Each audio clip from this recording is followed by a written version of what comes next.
Welcome to Paradise. Welcome to Paradise. It's funny because we haven't played Adrift in Aldhalor in a while, so I keep doing it. Welcome to Paradise, particularly to Saskia's Odyssey, a little side adventure with our friend Saskia and some other characters that our other friends are playing. Our music is licensed through musicbed.com. Great place to license music for your own projects. And occasionally we use Syrinscape for Ambience. Do you, though? Have you used it in a while? It's been a long time since I've used it. So why are you still doing the thing? Because I'm used to saying it, and I might use it one day. That's fair. It's funny because I'm more likely to use it for not the main game, like if we're playing like something else. I use it a lot if I'm playing a home game, which is rare. But anyway, Shannon, you're already on the screen. Oh, I'll stop picking my nose then. Should have warned you, but I didn't. Yeah, thanks. Thanks for that. Hi, everybody. Happy Monday, or whenever you're watching this, happy time zone, all those things. Let's talk about the people that make Paradise Paradise so we can get into this adventure. Starting with Underground Oracle Publishing, they are a TTRPG publisher creating new worlds for the Cypher system and beyond. Their current focus is Foxfire, a science fiction TTRPG with a strong emphasis on high adventure and fun, full-throttle action where you play as anthropomorphic animals who left Earth behind long ago to take their place among the stars. For as little as $3, you could become a member through their website and gain early access to this developing TTRPG and all the other worlds that they create. Go give them a follow or a like or a subscribe or all the things. They're pretty cool peeps. Next, we have Edward Yorke. He is our character artist. He's an illustrator based in the UK who makes art for games and books. To visit his portfolio and get in contact with him, visit eyorke.com, and that is York spelled with an E at the end. Last but not least, we've got 1985 Games. They create affordable, accessible, high-quality accessories for D&D and other TTRPGs. In our main campaign, which we will be returning to very shortly, Sean uses the NPC cards to create real fun characters for us to interact with. So if you'd like to check those out or purchase anything else that they have, use the code paradiceprod for, 10% off your entire order. And I'm not even going to talk about the recaps and VODs just because we know where we stand with that. They're coming. But join us in Paradise for... on all the socials, Paradise social media, social media, the things, and yeah, we'll wake get up, those. Shannon. Yeah, I'm awake. And I brought the guys in.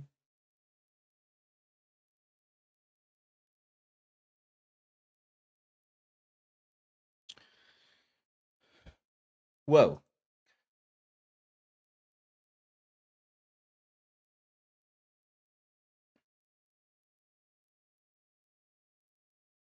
I think it's time to recap.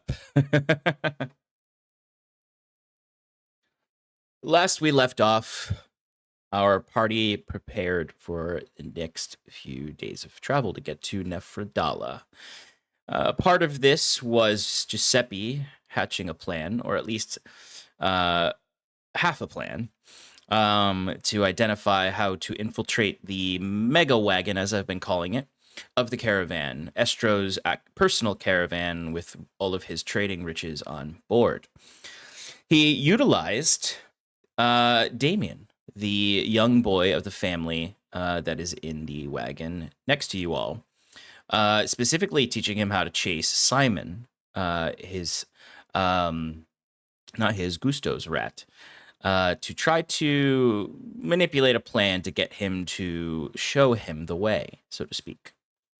What was showing him the way, which granted this happened a little later, but it was him getting Simon, the rat, to crawl into a crevice inside of the wagon so that the boy would whine or complain to the guards to open it up so he could catch the rat. Giuseppe promised to gift to the child his adventuring gloves to start his career as an adventurer at the young age he is. But we'll get to that later. other things happened before that.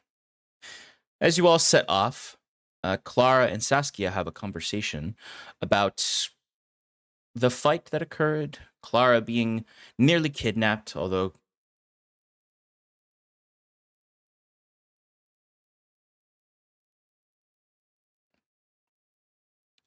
I'm here.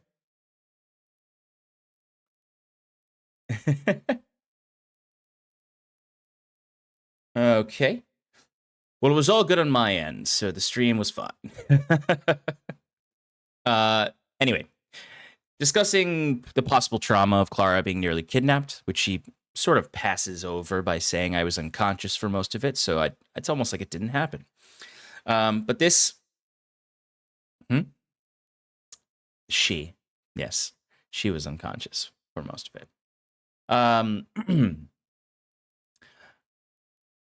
Anyway, this conversation leads to Clara asking about Sass's patron and what deal she made in exchange for her powers, in which Saskia, rather passé, says just a favor to a lord of the hells. Very simple. Very, very, no big deal. But that this is a unique pact in that the patron is giving Saskia what she wants up front instead of making her earn the, whatever her adventure is in discovering her past.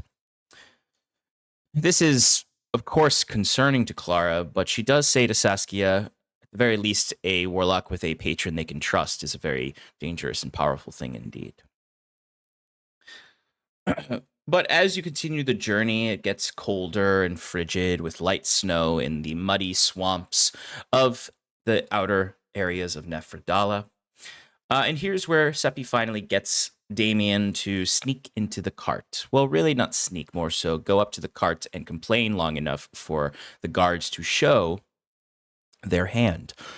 While Giuseppe watched from the shadows, he saw where the keys were that opened up the cart on the guard. And from there, he began plotting his next move.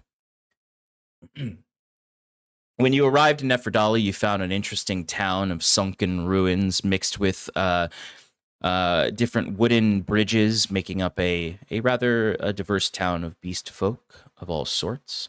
A particular denizen of this town are the Axelborn, small halfling-sized axolotl humanoids that have some peculiar characteristics. But for the most part, you really just want to rest in an actual bed for the evening. So you go directly to the Laughing Serpent after dropping your cart off your carriage off at Estro's depot. Here you meet the turtle owner of the bar and secure yourself a few rooms while discussing the next move on your journey north. You all know that in some time you'll be getting to Storm Rain, which is the birthplace of Clara's family.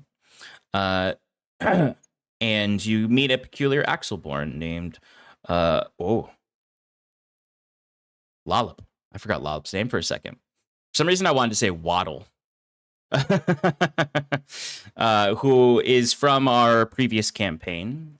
He has elevated his status in Nephrodala to sheriff, although it's hard to tell how legitimate that was, but he did seem to have some armor and weapons upon him. But he welcomed you to Nephrodala and offered some esteemed tours of the area, once especially learning that who Clara was, being the daughter of the Duke of Honduras.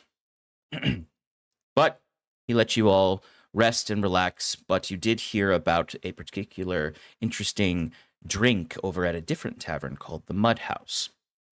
So, once you were all ready, decided to take a little journey over there. Here you found a gaggle of Axelborn with some other folks, all in a beautiful sort of clay, almost ceramic tavern with various mosaics upon the rooftop made up of all sorts of gems and colored stones. You partook in the mud wine, which was maybe a textural nightmare, but was not terrible to drink. And soon the proprietor, a Axelborn sage of sorts, then informed you all that the wine is hallucinogenic. and you all experienced lovely visions of a time or some sort of form of peace and relaxation for you all, with Sass being in the ocean, under the stars, uh, Ty flying through the stars as if he is completely untethered from reality. Giuseppe and Gusteau somewhat sharing a vision of a life of peace and riches in a villa in southern Honduras, in the nicer parts of that region.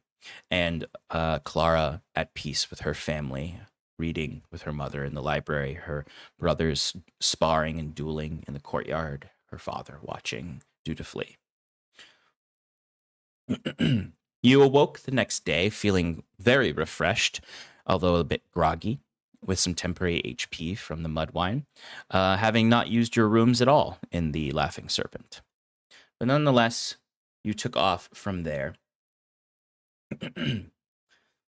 At some point, Giuseppe enacts his plan, where he, Gusteau, masquerades as a drunkard and causes a little bit of trouble. Not enough trouble to draw weapons, but enough trouble to draw the attention of the guards. As Giuseppe came forth and apologized for his friend and patted the guards on the shoulder while his other hand slipped into their pouch to secure the keys to the wagon. From there, you would suspect him to sneak back in, steal some goods from the wagon. But Giuseppe had other plans in mind to secure his riches from this endeavor. Upon arriving to Stormrain, Estro came to you all to thank you for all you've done for the caravan, particularly in actually saving the caravan from the cultists and rebels, and securing its passage through to Stormrain. Here at Stormrain is where the caravan's members part ways to go upon their own journeys, while Estro goes about his affairs in Stormrain. Before Estro can leave after thanking you, Giuseppe showcases the keys he found, saying to Estro, that your host, that he found these on the ground and wondered if they were his or of any importance to the caravan. Estro thanked you profusely for again helping out the caravan, though, and also saving him a lock because he was going to have to break into his own wagon. He thanks you kindly, but before he can leave a second time, Giuseppe inquires about a reward.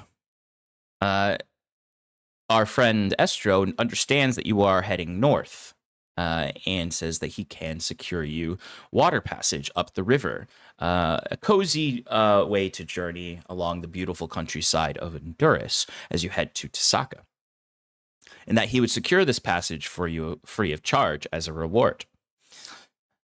While you all thank him for this generosity, Seppi, under his teeth, gritting his smile, is a bit disappointed because he was expecting a bit more of a monetary reward, as one might say.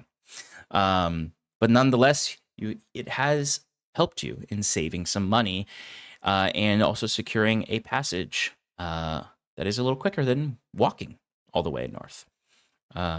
So that is where we left off.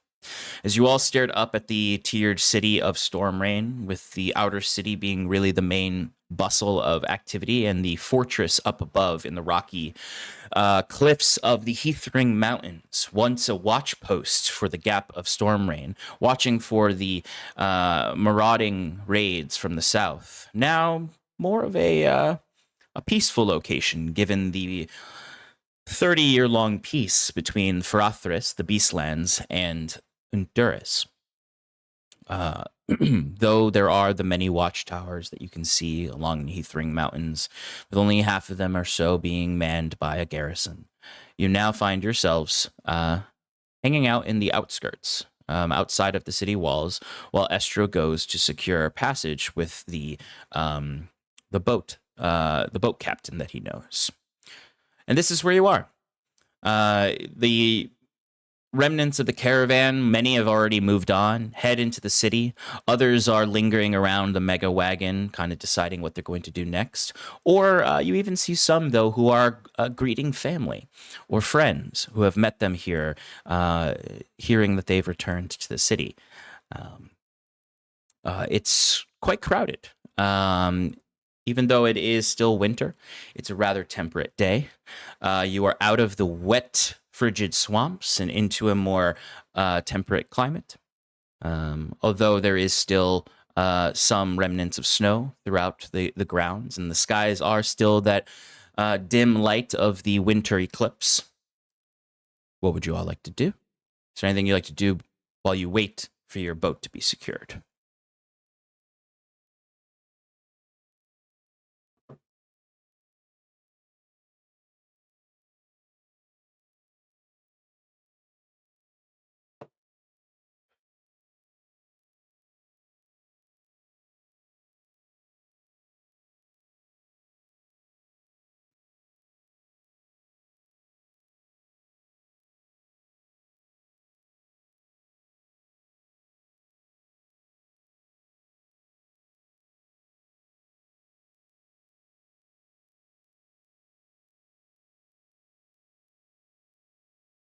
Feel something, but I figured, hey, you know, we saved him once. He would believe that I'd save him again and maybe offer a little reward.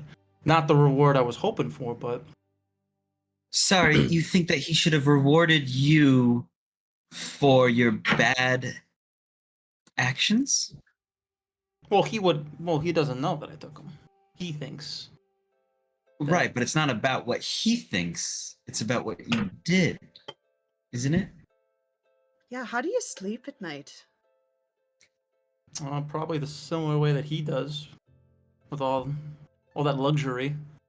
He's not gonna miss any of that little coin or paying for our endeavors. I don't know. He seems like he's got. Who are you all of his sympathizing affairs people in like order. that? Those rich assholes. You don't know anything about this man. You assume because he has wealth that he didn't work for it? I didn't say that, but he's not gonna starve. I can tell you that. No, but it's not about what happens to him. It's about your actions and how they are not right. They're not correct. Yes, they're very, very incorrect.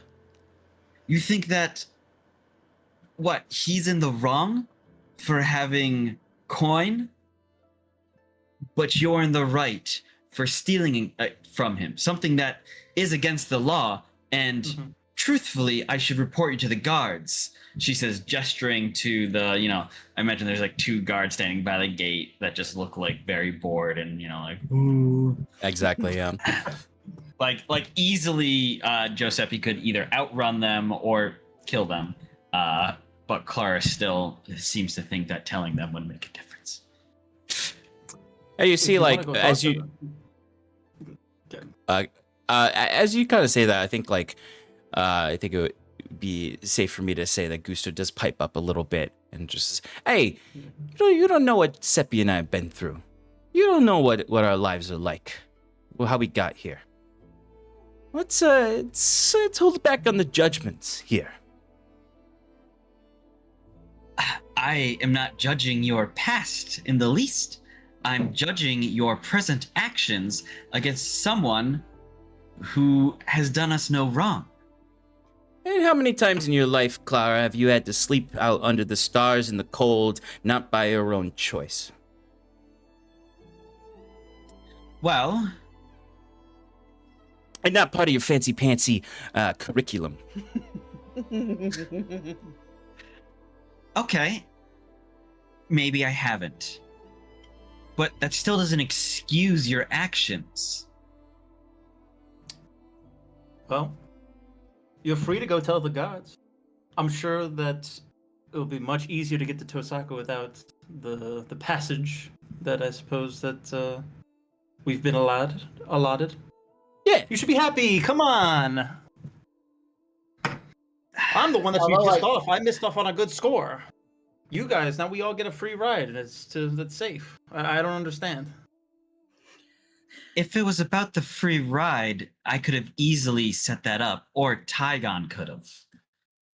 You're just trying to make excuses for your poor behavior.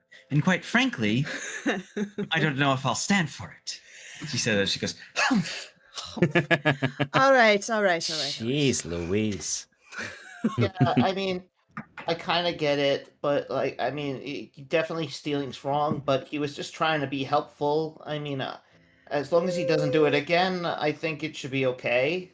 I don't know that he was Sorry. trying to be helpful, but What about stealing from the person that's giving us passage?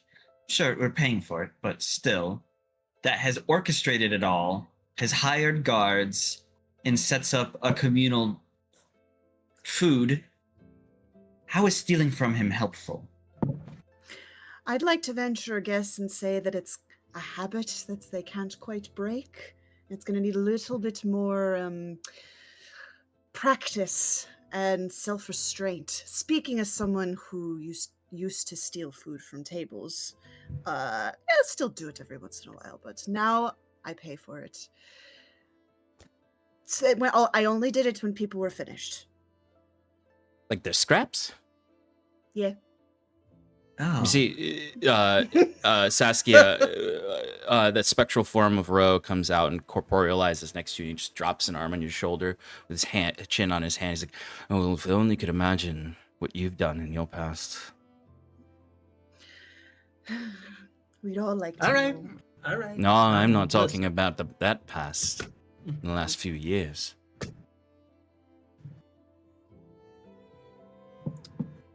Oh, No, I seem right, to recall yeah. a lot of crime. I seem to Yeah. recall a facilitation of a certain Yeah, Jacques the Touchard's tactic- criminal yeah, yeah. enterprises, and You know, I think you even Don't you said bring once him into too. this. Don't you think you even said to him once something about like I want to do more of that? did I? Well, at least that's what I saw in your memories. Yeah, well, you live in Oh, you and then you learn. stole his things and threatened to not give them I back did. until I did, he. but that was only because he was Mm. being a jerk. He was being a Mm, judgy bitch. mm. I was trying to teach him a lesson. I feel like that wasn't the lesson you learned from that. No, it was to be nice and don't touch other people's stuff. But don't they remind you of someone, this squabbling group of misfits? Oh, it's Yes, nice to they hear do. your friends argue with each other again. Feels like home? I do miss them. Guess who? Sorry, was I talking out loud again? Yeah, I miss my my friends that my adventuring party that I roam with in Aldhalor. We're not your adventuring party. Tears start pouring down. Oh no, Saskia, you broke their fragile hearts. I promise I. We were gonna be an adventuring party. This is all lies. Okay. Are you using us?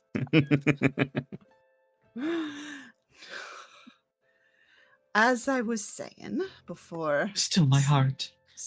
before someone interrupted me, casting a side eye at the air next to me. And everyone kind of like looks like, what? Some of us are not as well off. Some of us had to do some illegal things to get by. It's true. Some of us, gesturing to myself, have mostly reformed their ways and are trying to make a more honest living. Some of us have some work to do. We could talk more about it on the ship over. Yeah?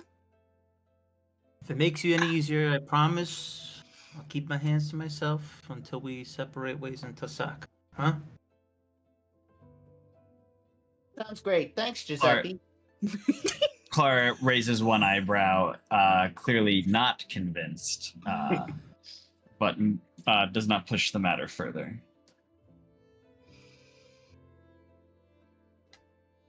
Yeah, this one here. You'd make a great pirate in your crew, Saskia. Pirate, pirate, pirate. Sorry, I've made my point. And he disappears into you. Like, yes, you have made your point. Thank you. So it's a little awkward now, huh? Just a bit. Just a bit. So you do have some downtime in the sense of like you got an hour if there's any like things you want to buy, supplies, anything like that. Where's that family at? Are they serving breakfast again, or did they already leave? Forgive me if I'm being too, direct, but Saskia, like, you're always kind of just like mumbling to a lot, and sometimes I hear what you're saying, and it sounds like you're talking to somebody. What's up with that? It's because I am talking to somebody. Do you? Is it some sort of magic? No, not an imaginary friend. Although I suppose to you all it's imaginary because you can't see him. But yes, Ty, it is some sort of magic. Do you know what a warlock is? I have a base understanding. Cool, that's what I am. I have someone who, this is my second patron actually. I had someone before who was a bitch and just wouldn't, she took my powers away just because I wouldn't do what she wanted. That was That's usually how a warlock pact works. Yes, but it wasn't very nice. So, well, if you weren't upholding your part of the bargain. Listen, I drank some very, very sketchy looking water for her, and she still took my powers away.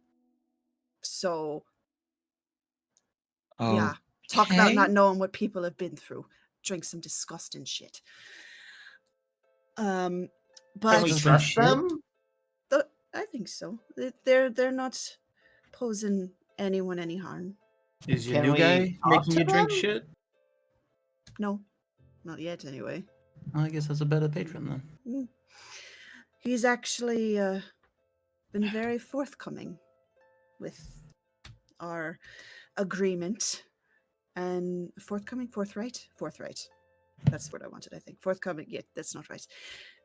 Ignore that. I said forthright. He's helping me figure out who I was before this. That's all well and good, but why are they so shy? I mean, like, you're talking to them all the time. Can we meet them, or is it like a sort of thing where we're not allowed? I don't know that he can make himself corporeal. He's done it before. I don't know. He'll come out when he wants to. He kind of does his own thing. Kai, the sky darkens. All the shadows start to become longer as everything kind of bottles tunnel visions towards Sass, and you just see these two red eyes behind her shoulder. On second thought, maybe it's better if you just deal with this sort of thing. You know, there's probably a reason why he doesn't want to talk to us, right? He's got. I don't think I'm his only deal at the moment, though he did tell me I was the last, so I feel a little special. Right, because an extraplanar creature wouldn't just lie to you to make you do their bidding.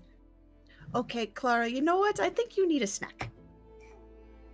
I had lunch already. Thank you very much. I'm just saying there's a few things that my father taught us when we were young that I took to heart. You can never trust a zealot, and you can never trust a warlock. That last one came later in life. Yeah, well... After Timber stopped talking to him. Yeah. Well, you've been trusting a warlock this whole time, and I don't think I've led you wrong. Sorry, I meant to say devil, but I guess I don't actually know that your patron is a devil. So I'm just gonna say, don't trust extraplanar creatures. Gods, prophecies, anything that has to do with the immortal and the divine, or undivine. Well, Occult. I don't know. As a merchant, I've dealt with some, not so, morally just folk, but like as long as you have some sort of understanding or compromise, you can sometimes make, a good deal that could be profitable for both parties. I'm not talking about morals here. I'm talking about the difference between a mortal and an immortal creature. Entities that live beyond our plane. To pretend we understand what's going on in their head, I think that's foolish. And you Point should always taken. guard yourself against what they might come asking for. She says this a little more pointedly towards Saskia. Point Uh, taken. Yeah, I guess I'm kind of ignorant in that regard. The only people, I still feel like you could trust people if you can understand them, and I know if they come from another plane, that doesn't. Maybe they're a lot different from us, but that doesn't mean that they're completely incomprehensible, right? I'm sure there's people out there too. You can defend them all you want, Tygon, and if that's how you choose to live your life, so be it. I'm just saying that you need to be careful with these kind of things. I lean, or I like look over to where Ro was, and I just, in my mind, I won't say this out loud, I say in my mind, it's like, looks like someone else needs to learn not to be a judgy bitch. You're muted. Speak And up, Ro, I Ro, can't hear you. he would just say in your mind, well, to be fair, she's not wrong. But I was immortal once. Yeah. It's just, I'm just trying to have an open mind and leave the judgy bitch life behind. Even that had a little bit of, I don't know. I'm kidding.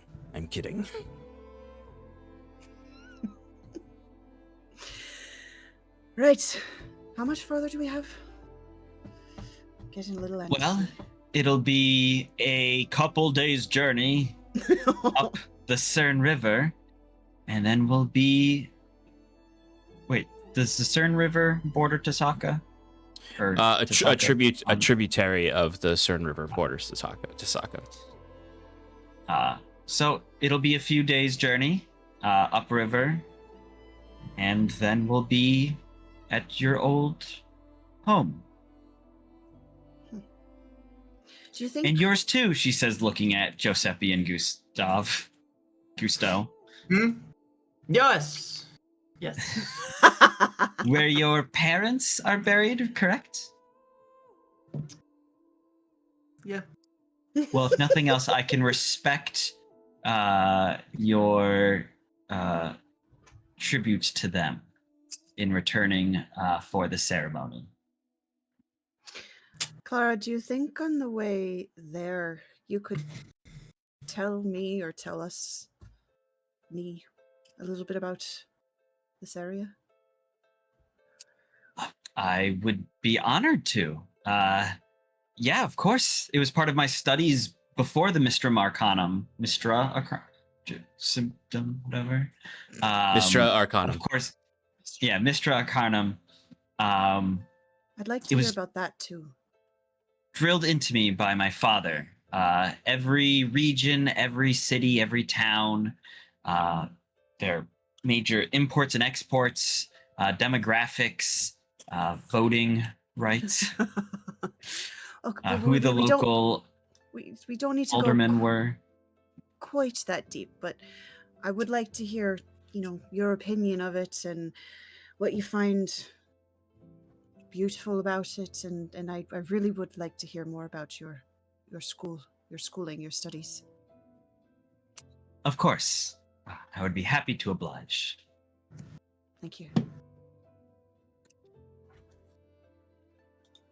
Of course. We'll have to head up the Cern, and we'll go past Thracia into the Strachian Basin with the chromatic hinterlands. They're really beautiful, mysterious. There's It's like you're reading Gwen it right elf. off a map. Gwen elf that I met once. One of the Wayward Five actually did some work in the chromatic hinterlands, right? Wasn't that a thing about Yes. Serathil? Of course. And then we'll head up past Raven Knock, and then we'll be a few days to Tosaka, because I assume we're going on the west side. Wonderful. I just sent him a map, or all of them a map. Yes, up the Cern River, past Thersia, through the Strachian Basin, past Ravenok. Who's saying that? Up the tributary that passes by Tosaka Village. Great. It's not on there, the actual tributary.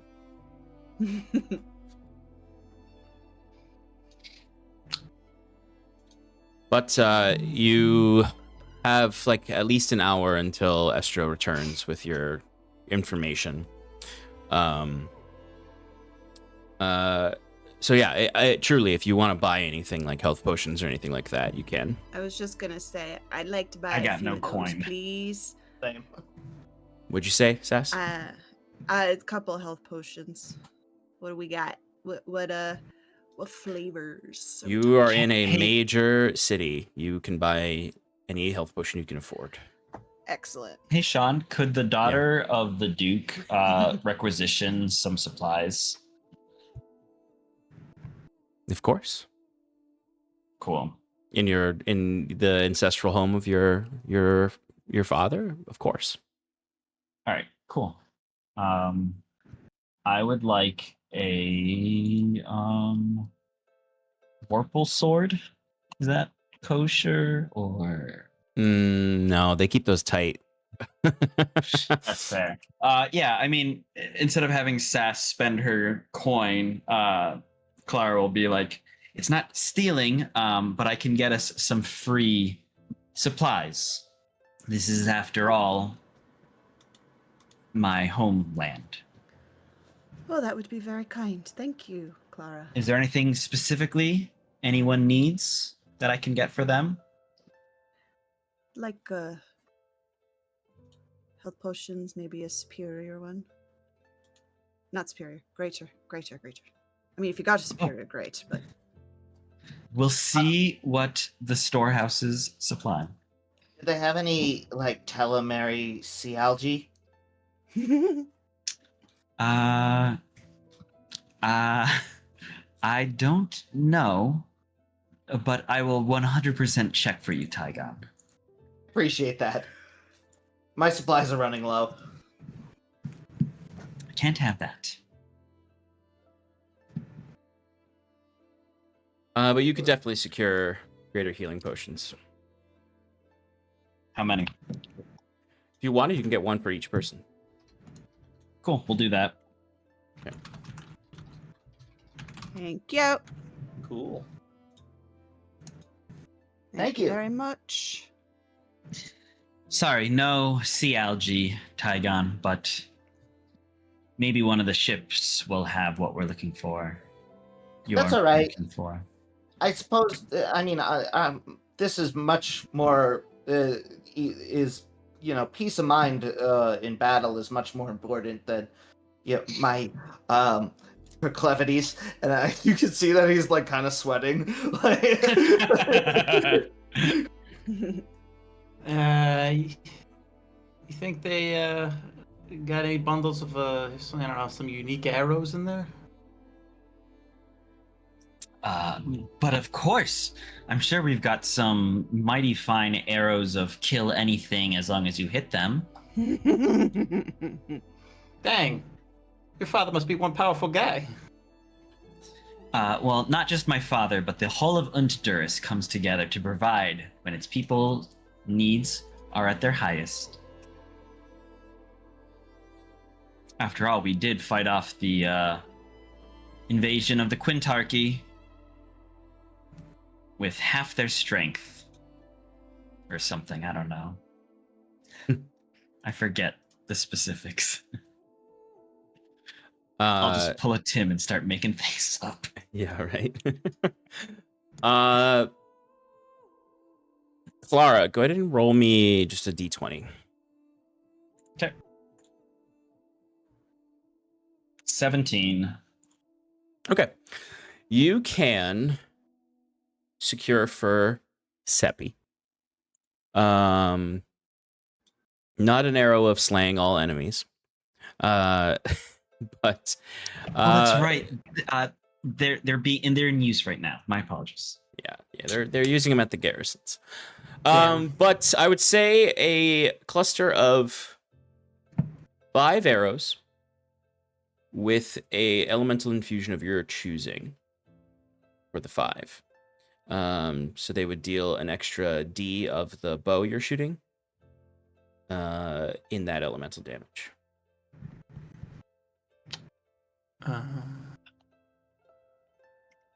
Was the thing we just fought weak to any elements? No. I feel like fire arrows are the coolest. Yeah, that's what I was gonna say. I'll go fire. No, go force, because nothing's immune to. Not an element. I'm joking. Not what? You're not an element. That's true. Not an element. Yeah, I'll do 5 fires. Hey, Clara, do you think you have, and if this is asking too much, please tell me, it's totally fine, but I'd like to bring something back for my friends, my other friends. I don't know if you've got, like,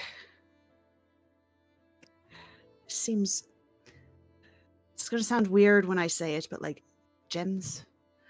Like I'd like a different colored gem for each of them. Well, we do have some gem mines in Honduras.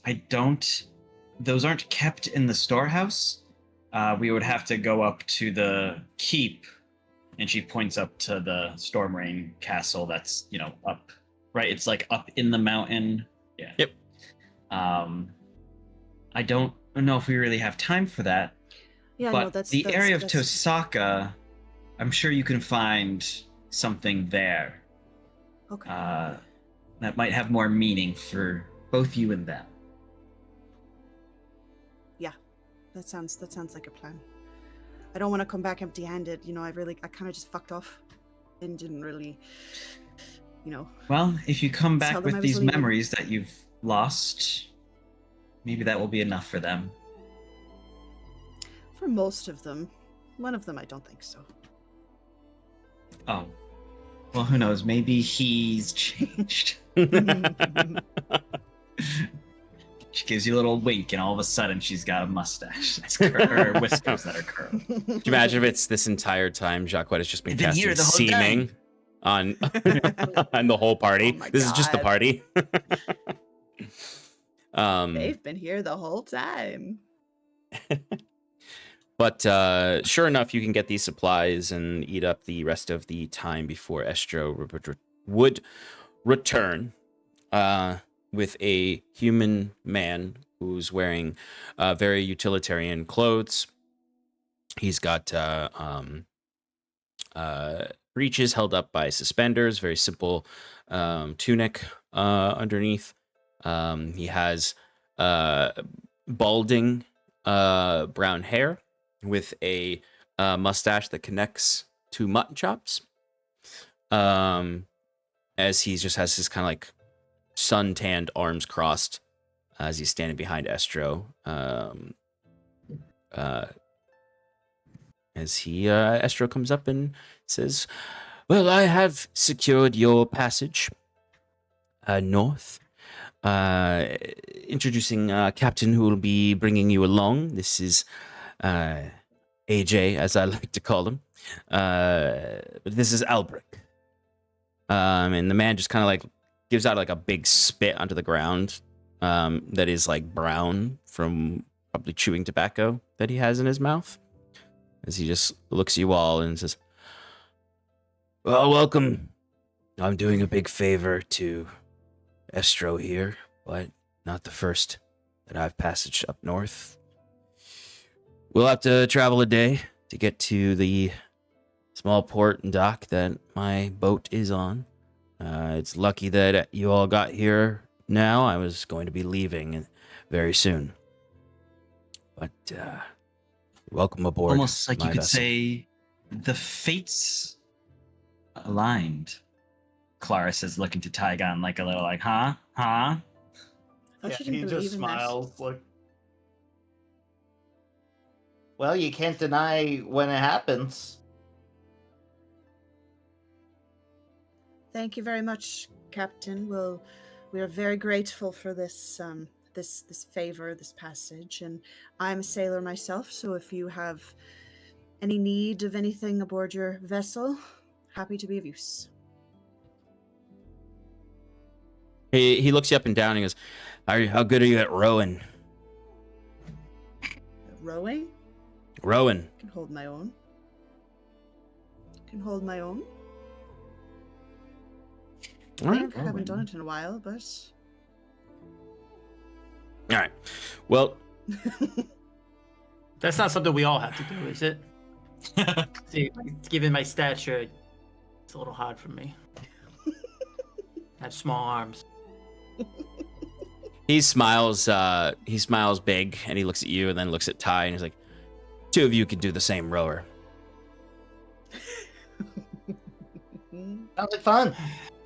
I really picked up this thing. I'm sure I have a spell that could make this much easier for all of us. Fair enough. But first,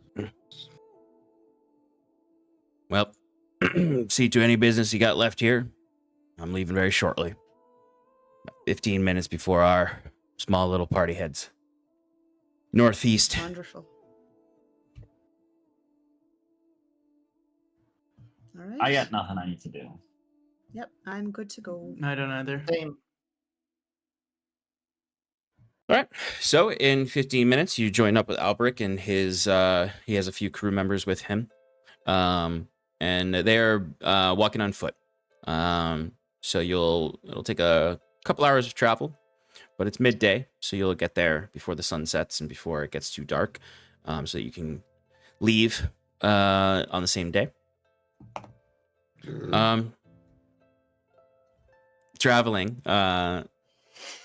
through the lands of Stormrain, through Clara's lands, you can see that there are a lot of rolling fields. Of course, they are all browned and deadened from the winter.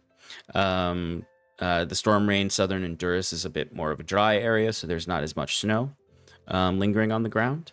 But it is quite a beautiful countryside. You can see for miles across these fields to little settlements speckling the landscape. Small chimneys spouting smoke with folks tending to their stores and whatnot as you're passing through what feels like a very safe countryside. Stormrain has not seen a lot of conflict. The garrisons, although half of them manned, do a pretty good job of keeping the cultists and rebels south of the lands. Although some do bypass and get into northern Honduras, most of the activity is south of Honduras, in the swamplands that you've already passed through. So you feel somewhat a sense of peace, perhaps, or at the very least, pleasant boredom along this road. But it's a pretty uneventful travel. You do see a few farmers or herders, I should say, shepherds, tending to these very, very large oryx, the same kind that you saw that were pulling the mega wagon. A specialty livestock of the Enduran fields. But before long, you can sort of see that you're kind of surrounded by the Heathring Mountains on your left and right. And towards the north, you can see some of the cresting mountains of the Chromatis hinterlands as you get to the waters and can aboard this very small vessel. It's certainly no ship, Saskia. It's a riverboat.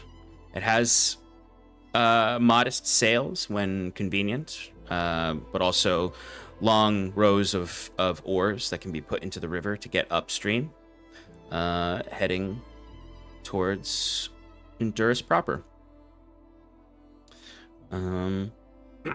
Albrecht. Ty's very fascinated by the riverboat. He's like, I don't know. It's like wider than like maybe it's like a little sleeker than the other the dinghies that he's seen off of his major trade boats. He's like, this is some interesting, some unique craftsmanship here. For who's your shipwright? And Albrecht kind of looks, kind of cocks his head at your inquisitiveness. He says, "Who's my shipwright?" Yeah, did you buy your ship recently? It looks great. No. We do a good job here taking care of this very old vessel. It was a heirloom from my father.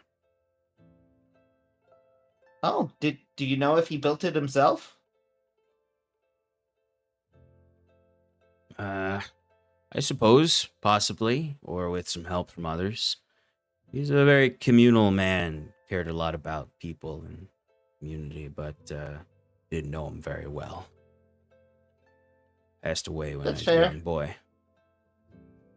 Well, it's very impressive work nonetheless. I've never seen anything like it.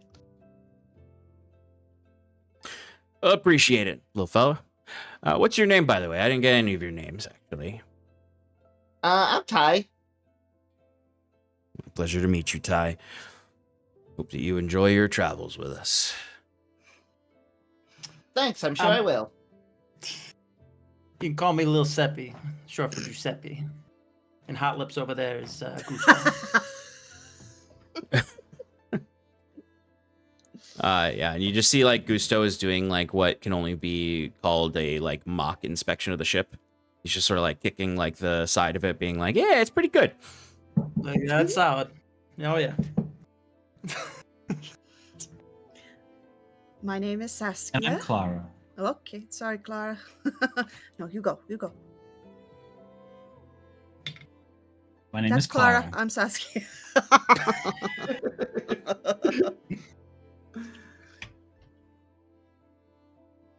All right.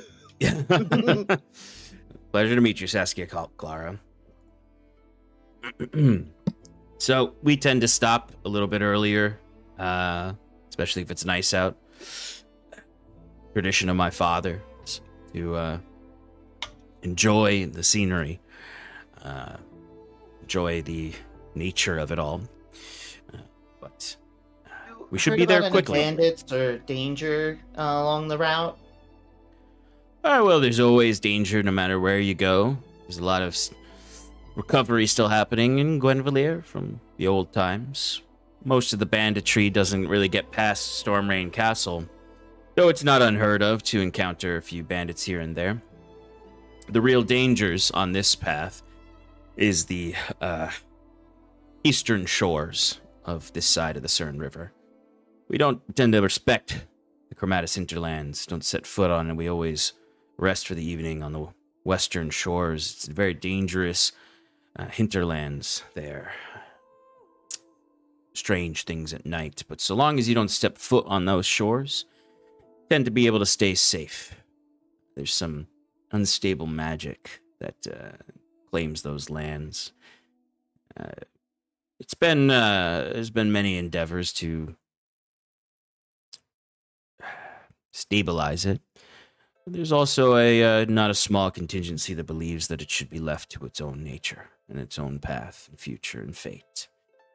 Let the rest of Honduras serve Endurance.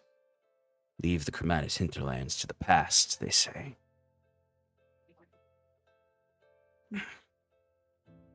What we will do is as you usually do. We'll follow and respect the customs. Excellent. Well, then let's get going. I'll give you guys the night off from rowing. Oh, that's kind of you. I was kind of looking forward to it, though. Yeah, well, feel free to join us. He does a very bad job, Tygon. He's Yeah, doing you would his best.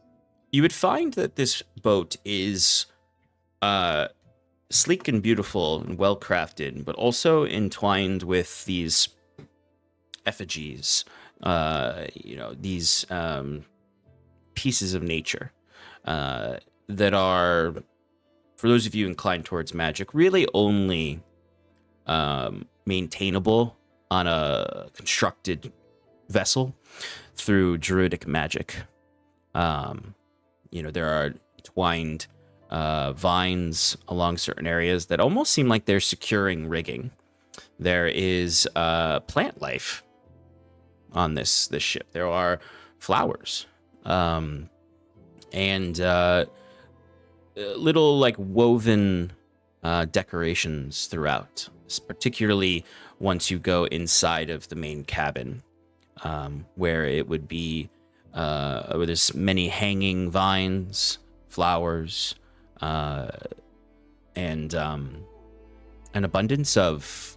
You hear it first, and then once you go inside the cabin, where there's only a few bunks for you all to pair up in, bunk beds, literally, that there are cages in here that have birds, all manner of birds, native to Honduras. Captain Albrecht seems to have these pets, so to speak, and you even find him throughout the time that you're here, the first few hours. Occasionally, he seems to always, not occasionally, he always seems to have one of these birds out with him, eating a few seeds off of his shoulder or flying around him as he tends to different parts of the boat. There's a natural sort of environment here. And you'll see him on the main deck with one of his larger birds, a falcon, that he seems to whisper to and then sends out often as he then continues his work. There's no outward signs of him being druidic in nature, or that he is gifted in druidic magic, but the ship feels like it has this druidic heart to it.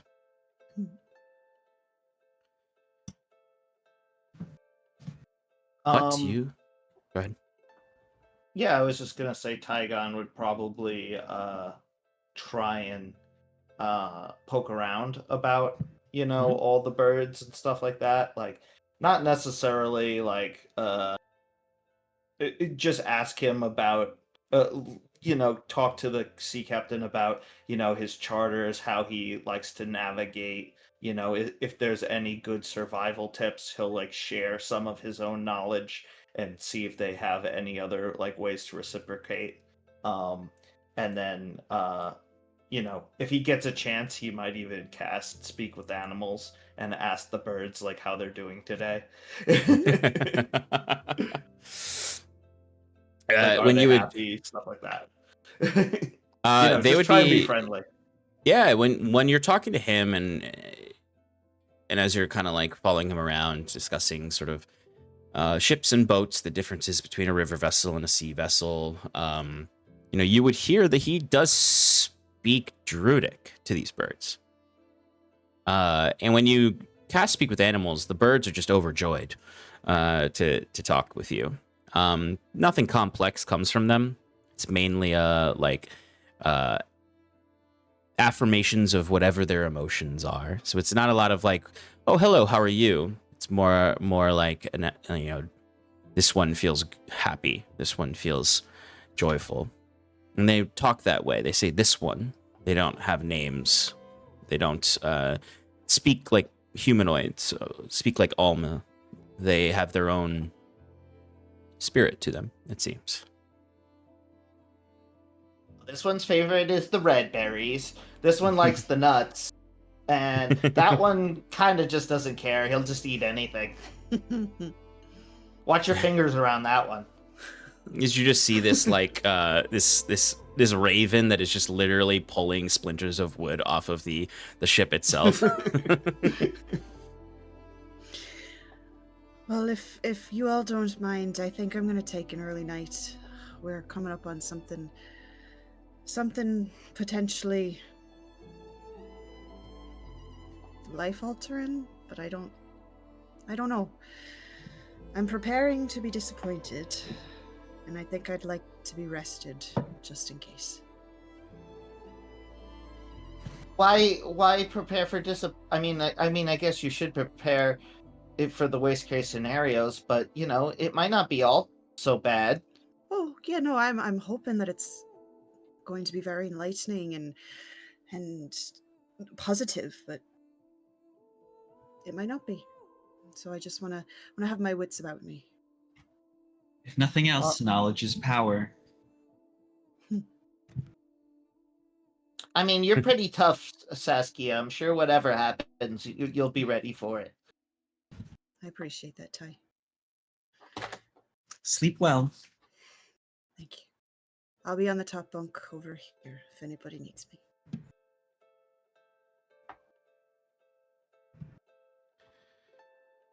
Okay. So the rowing goes on. They catch wind when they can. And they actually, because they arrived so late, those of you who stay up a little later would know that they just decide they're going to keep going through the night and take shifts, just manning the ship, keeping it from flowing downriver. If they need to, they'll pull it off to the side and to the banks of the river. But they decide to keep moving, even with the small crew that they have. It is a clear night with little clouds. There are the innumerable stars of the sky, visual. With the eclipsed sun, when the clouds are sparse, there are a lot of stars in the sky. And Ty, you might even look up and see some of the other travelers in the sky, the other moons of Vero, the gas giant. As the sun sets beyond the horizon, and it is a spectacle of lights in the sky with the dark countryside. Occasionally you might spot on the western shore a small little light of a cottage. But the real show is the dazzling lights of the Paradice hinterlands, for those who have never been here. The auroras and scintillating lights of every color known to Alma. But also the hauntingness of it in its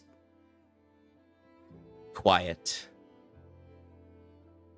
with the faint, warm, spiced smell in the air coming from the unstable magics. Something that's always pleasant to those who've ever been around it, but a warning of risk, potential wild magics. That kind of smells good.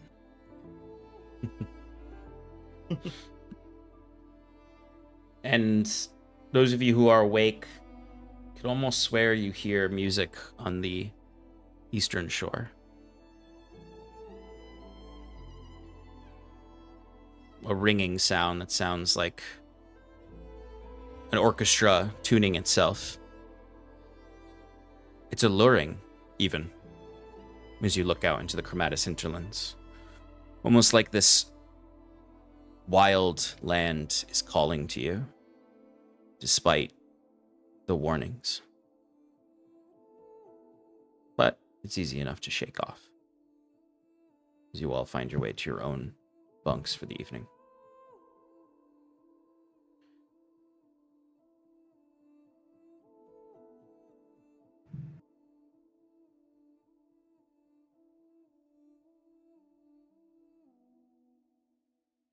Saskia. Yeah.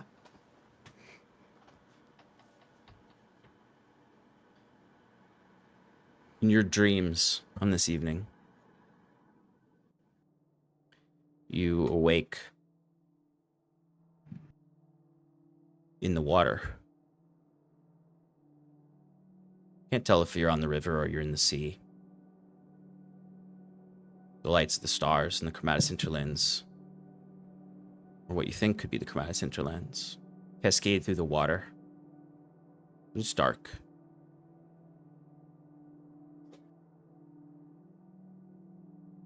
You don't feel Roe.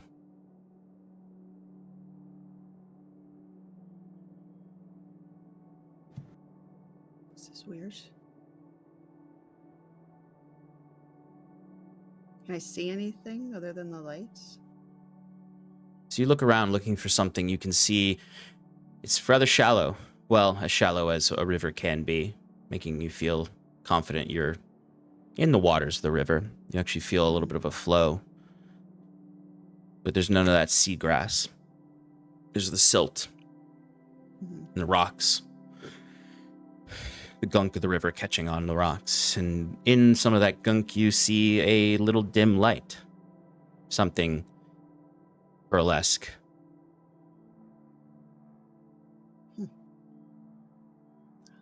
I swim towards it. Mm-hmm. As you swim towards it, you would hear a lilting voice that you remember. But she's not saying kind things. You betrayed me.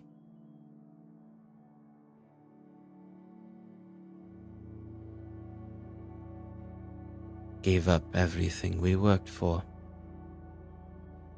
New life. And now you're back.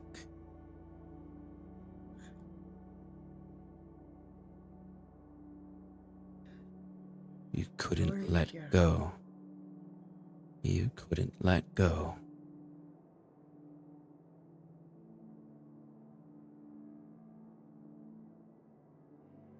I didn't want to. I don't think I ever wanted to, even when I said I did.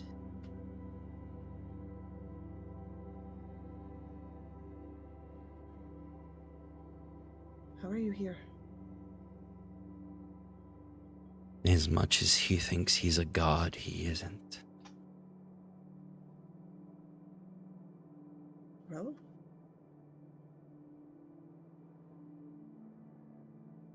How could you trust him? I've been with you for so long. He was honest with me.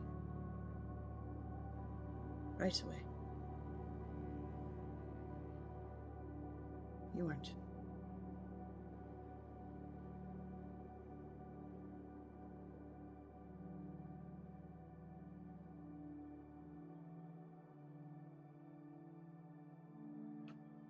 How long do you think that will last?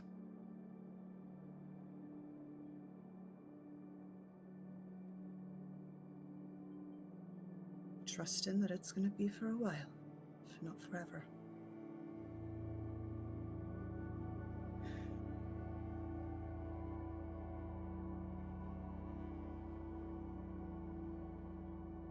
You don't know him. If you've got something to say, just say it. About him, about anything.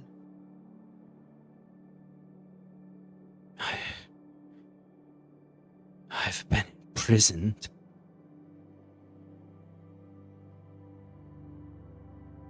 Oh, Trapped. For unknown futures. I won't. He can't. He never could. This isn't, you can see she's talking to herself. She's getting worked up, as you know she does. yeah. He never loved me. He'll never love you. He loves no one. He would do this to his own family. To his own family?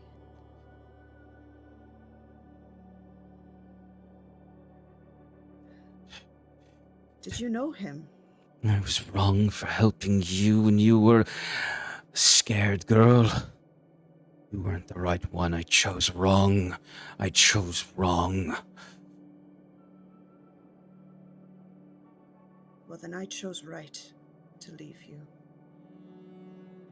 And you If that's hear, how you feel about it. and as you say this, you can hear kind of like this panic in this voice, and then suddenly that banshee scream she has done to you in the past screams, and you can now you're close up to this pearl, and you can see it's the same greenish bluish pearl that Ro held in his fingers, and you can see it shaking, the water rippling around it, as then you suddenly see a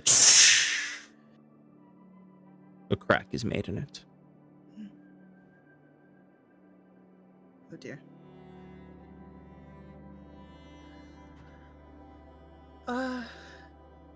You're in there, aren't you?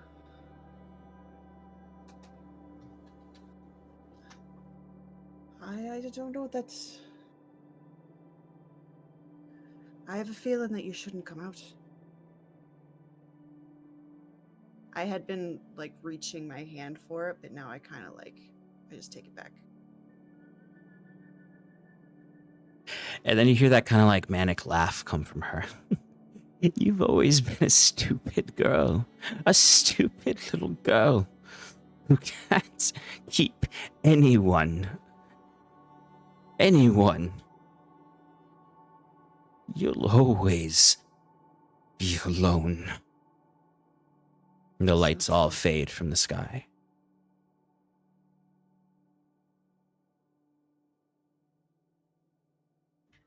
And you wake up. I'll just like as I wake up, I'll just like be like, "That's not true," and say that and sit up, sweating, and just, it's not true.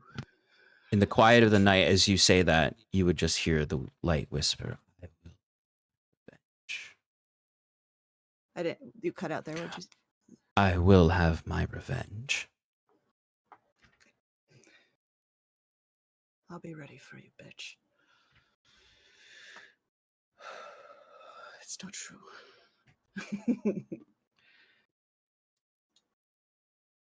I'm not alone. I'm not alone right now. I'm not alone right now.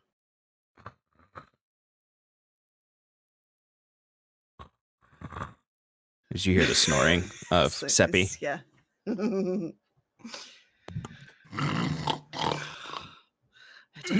Definitely not alone. She's wrong. She's wrong. I made the right choice. I did. I made the right choice. She's the one that's lying. I can determine things for myself.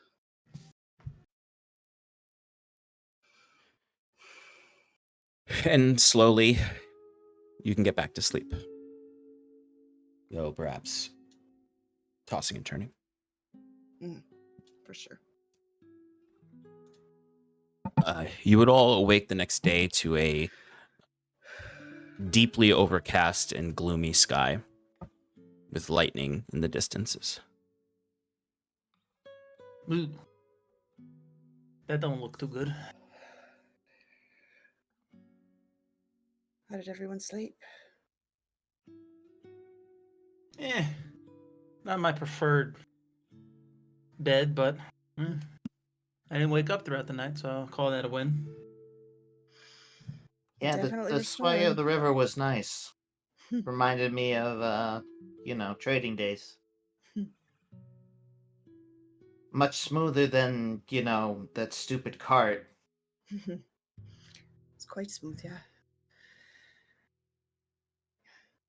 And you, Clara? Carriage, by the way. I'm back.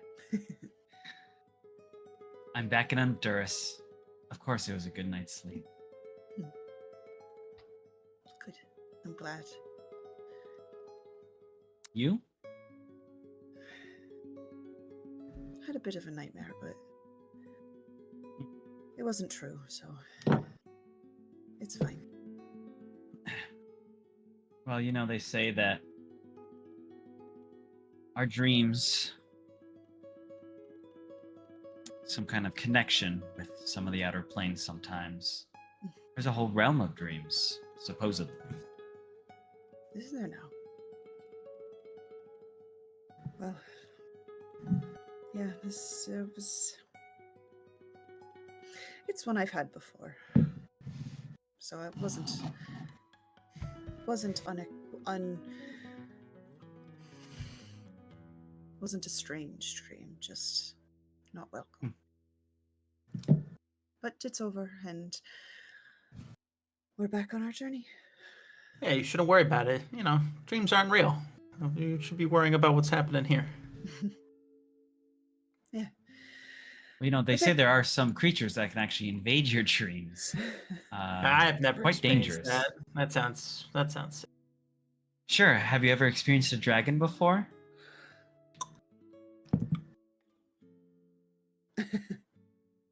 No. Right. Well, they're definitely real. Just because They you are. haven't experienced something doesn't mean it's not real.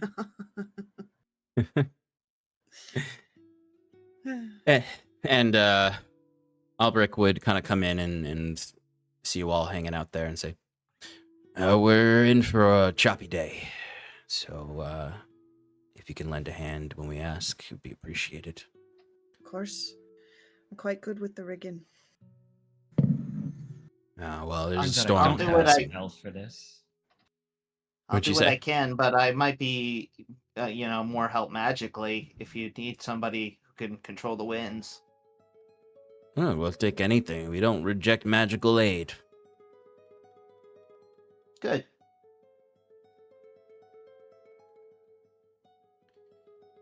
And like you can even hear like as you've been talking and as the storm has been brewing, the birds in the cabin are all kind of chirping loudly, probably a bit spooked. One of them looks mechanical. No. But as you step out onto the deck, you can feel light drizzles of rain, which is unusual. You would expect flurries of snow. Mm. Is And it warm? no.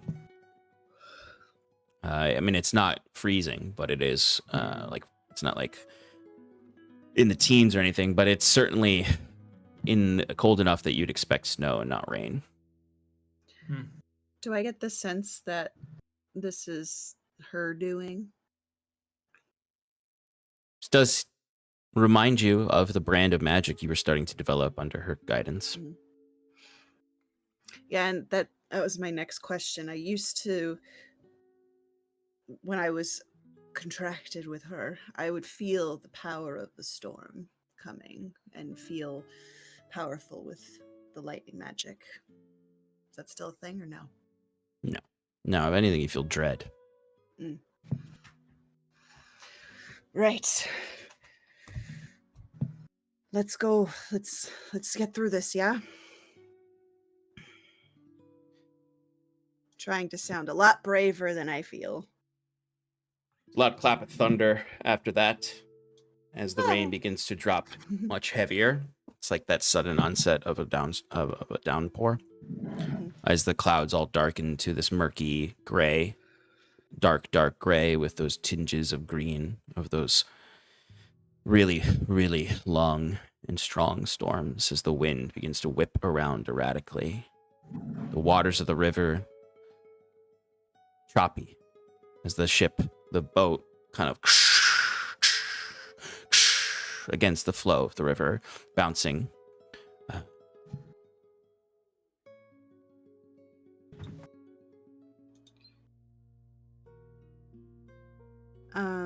I, as part of my armor, have a charge of control water. So I would like to use that charge and Well, that didn't use come out good at all. the Sorry. the redirect flow ability Yeah, absolutely. and just kind of stand on the prow front of the ship. Prow. The bow. The bow. I got Hamilton The playing in front. my head. The front of the ship. And just like kind of like I'm conducting an orchestra almost. Like, I don't know if we could still hear that music from the hinterlands, but like I'm using my motions to try and control the water to allow our boat safe passage. What are we left? It is certainly a thing my that would God. look like Clayton just Yeah, I mispainted the group. I'm not very good at drawing. The mustache. It certainly looks as though like Sass looks like a mad person, but it's undeniable. Normally, or It's almost a confirmation of her madness for you, maybe. But it is undeniable seeing that there is the magic. There's visual clues of the magic. There is this sort of green mingled with red colored auroras that do seem to like thrust the water forth, keeping the boat straight and keeping it from careening into any of the rocks of the coastline. But consequently, the storm seems to respond to her and thrust back towards you all violently. I imagine as that's happening, my motions get even more like firm and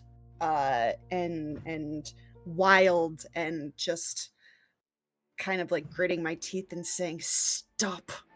That's enough. I get it, all right? You've made your fucking point."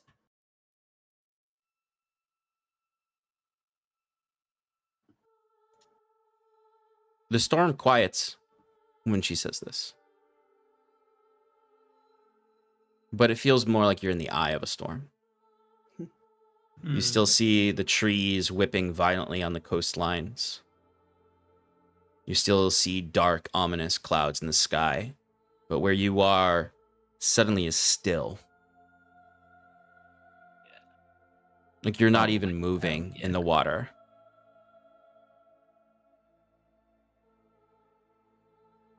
It's like there's a perfect circle of still water. What's going on there, lady?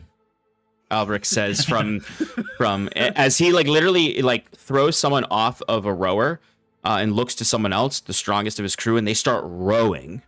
Mm-hmm. And the boat is not moving.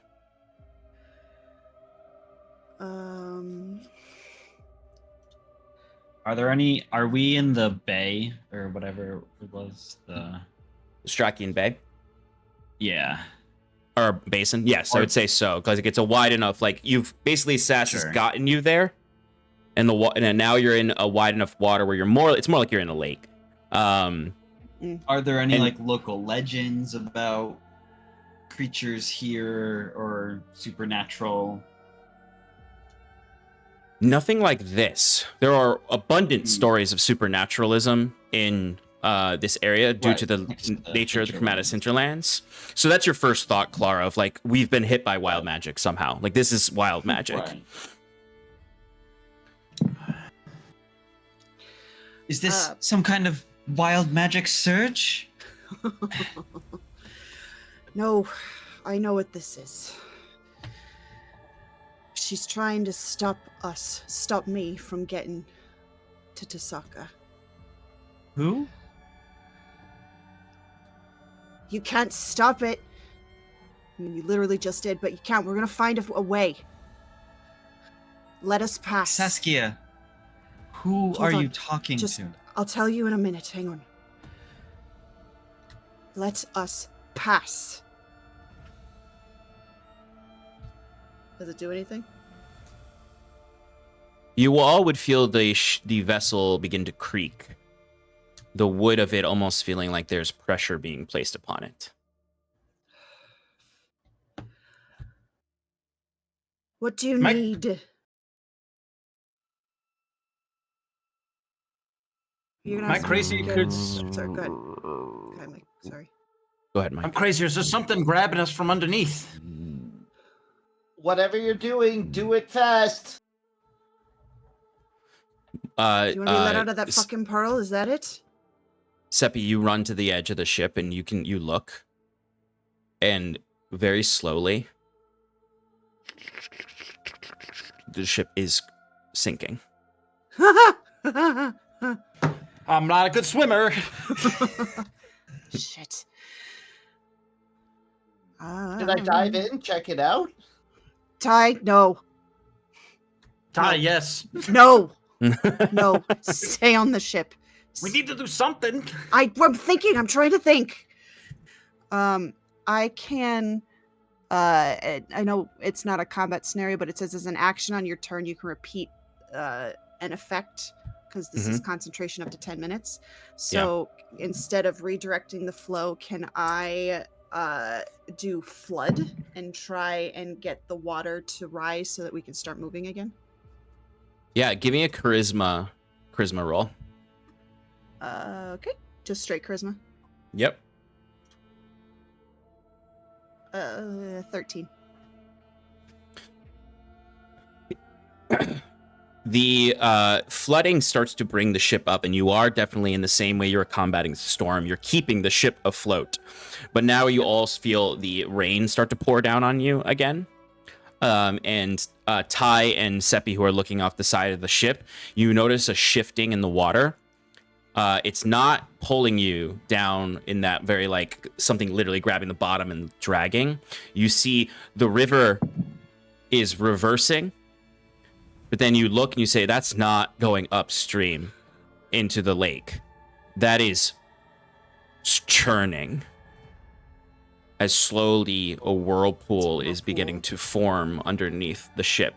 And now the dragging, you all feel you actually almost fall over. Like those of you, Seppi and Ty on the side, you feel yourselves catch the railings of the ship as you stare down into a very dark abyss at the center of this whirlpool forming as the ship is getting dragged underneath. And now it's rapidly happening. Sass, you feel no ability to do anything here, as in front of you appears Ro, rain crashing against his face as he grabs onto your shoulders and he says, hold on, and then he just sort of like shifts, like almost like a blur spell, and then vanishes as all of you feel the ship rapidly get turned upwards, so you have to grab onto something. Everyone give me a dexterity saving throw. Ew. Boy. 14. 15. 19. 16. What was yours, Ty? 15. 15. Okay, sorry, I just gotta pull up Gusteau. Clara's like hanging on, and the cloak like falls off. You can see Merlin, her familiar, is like clinging onto her, like.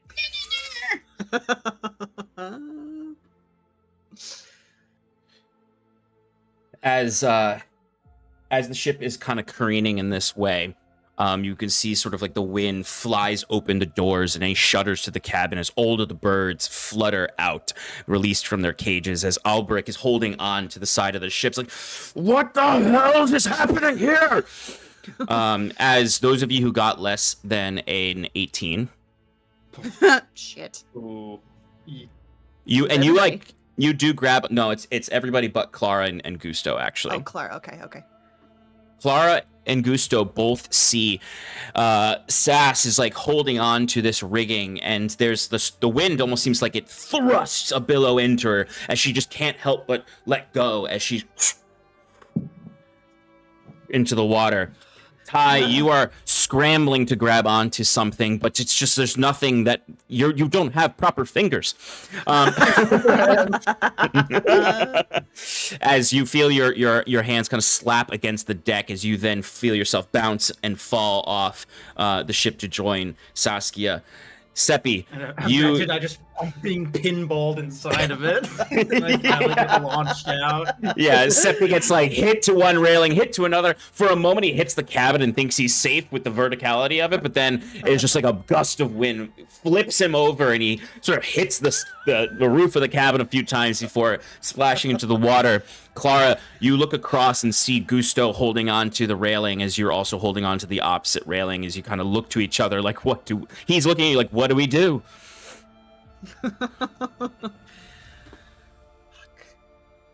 Looking. Wait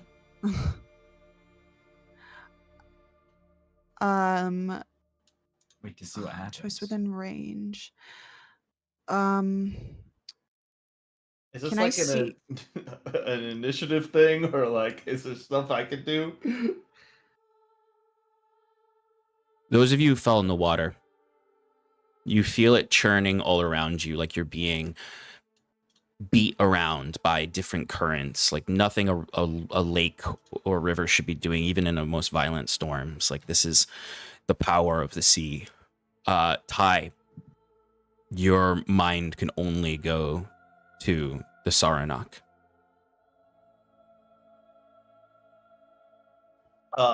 Yeah, I think that there's just nothing but fear in Ty's eyes. And as he like falls off, he's like looking for Saskia. Basically, like he just is thinking about the prophecy and thinks like, oh, I need to get to her now. Like something's gonna happen. How far are we from the shoreline? Further than you'd like to be, since you were just entering the Strakian Basin, so you're more like in the middle of a lake or the area of a lake where it's going towards an exiting river.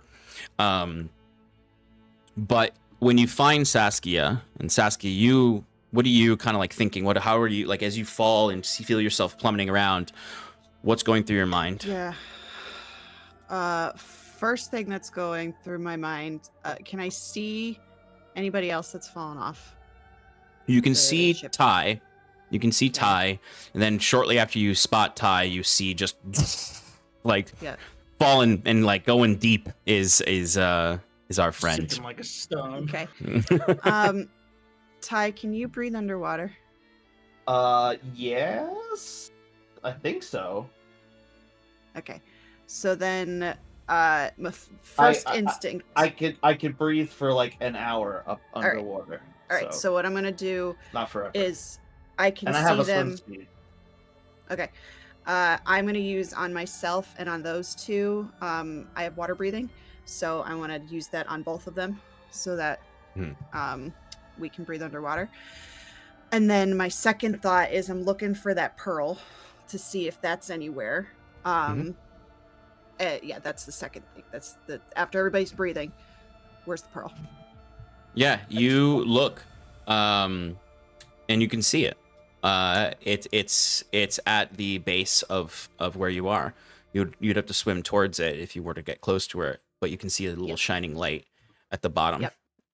Yep. I'll swim towards it. And I won't touch it yet, if I'm going to touch it at all, but I will say to it, if I can speak underwater. It's like, what do you want from me? My friends have nothing to do with this. You're putting them in danger. What do you need to stop this?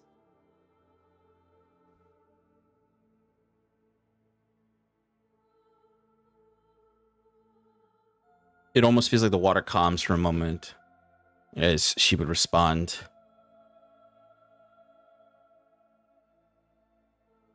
I don't want anything from you. I don't want anything from you but for you and him and everyone else to suffer. And the pearl flashes. And a flash of light goes over Ty's eyes, over Giuseppe's eyes, over Clara's eyes, over Gusteau's eyes. As you're all blinded, and then feel sort of this immense pressure. And then you all feel yourselves kind of fall into a deep, deep water before a quick slap to cold stone. You've all been transported somewhere. Oh shit. Ayazuru? You look around and see those of you who are underwater who don't breathe naturally, like Sass, might spit up some water, like you, Seppi. But you're in a stone tunnel. Sass, you see the familiar falling of water all about. Overgrown by sea plants and coral are these shipwreck portraits where it looks like they're moving, and you can see the light at the end of the tunnel that is the chamber. Fuck. Gusteau? Gusteau? Oh, there you all are. Where are we? What's going on? I'm sorry, I'm I couldn't s- help.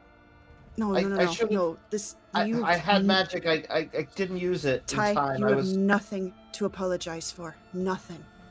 This is all my fault. This is her doing, my old patron.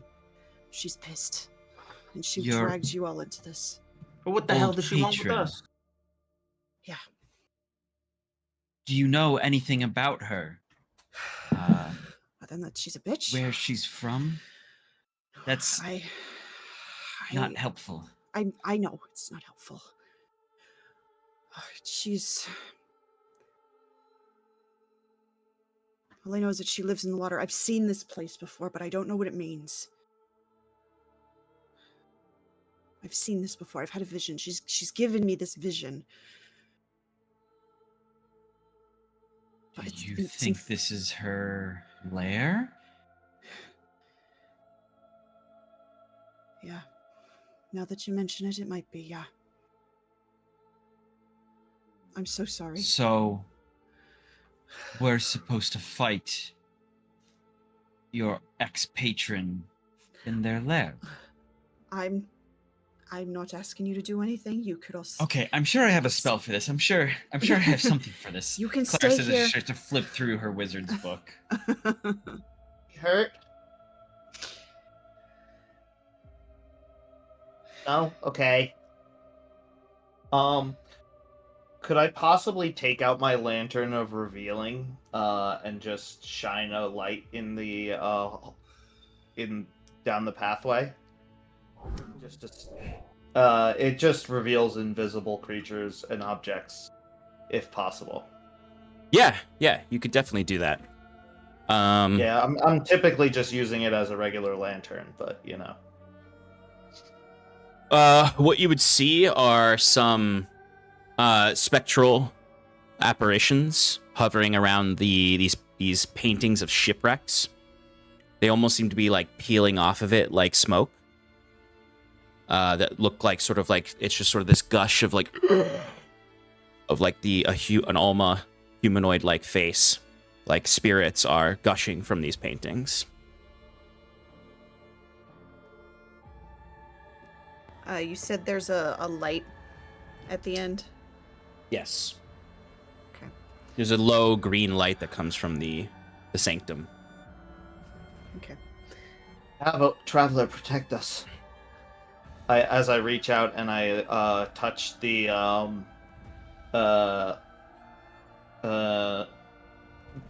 images on the wall that these ghosts are emanating from, do they look like? Could I possibly identify if they're ships or the drawing or anything reminds me of any thing that I've learned about like old civilizations or trade routes or like where these who might have been making these? There are various different cultures, but they're all the same in the sense of their destruction. You can't pinpoint necessarily a history of them, other than that they all look like you see Farathrian yachts, you see Gwyn sleek ships, you see Quintarchy and Durin vessels, you see a unique one that is this like crashing airship into the sea.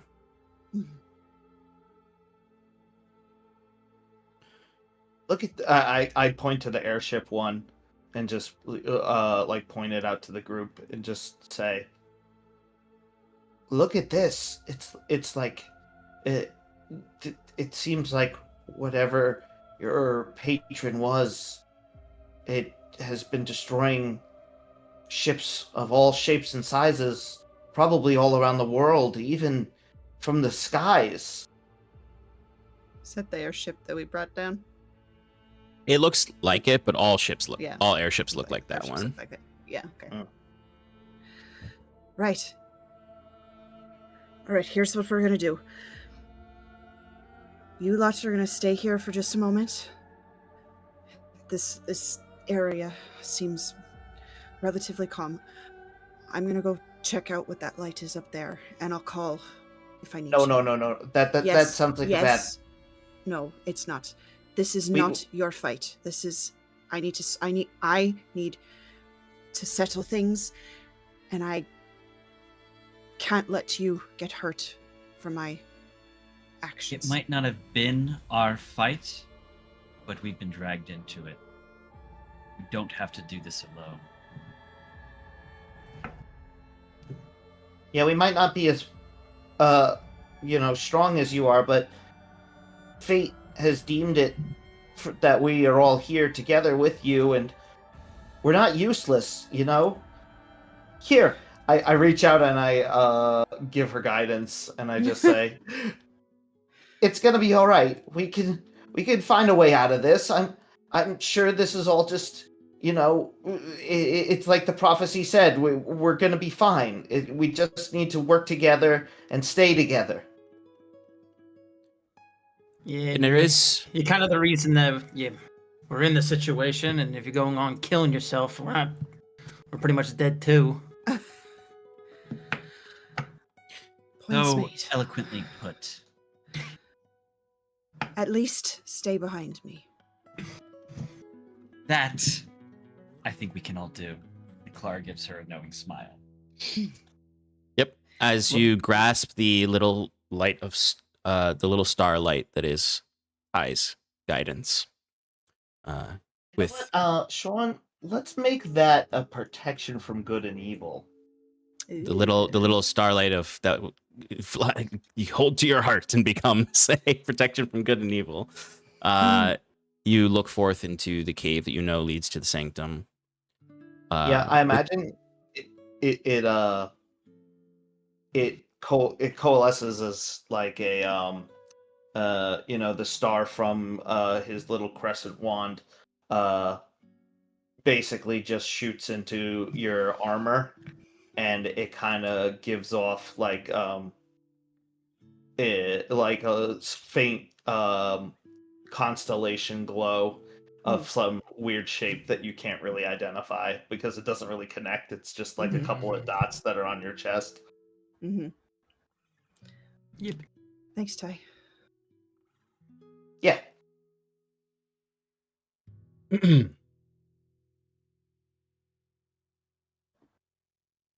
As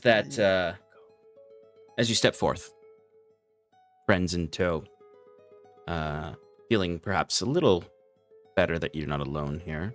First time you've ever not been alone here, especially considering what she said to you the night prior. You all approach, stepping carefully by these paintings and haunting figures. Various sounds of dripping water and flowing waterfalls before you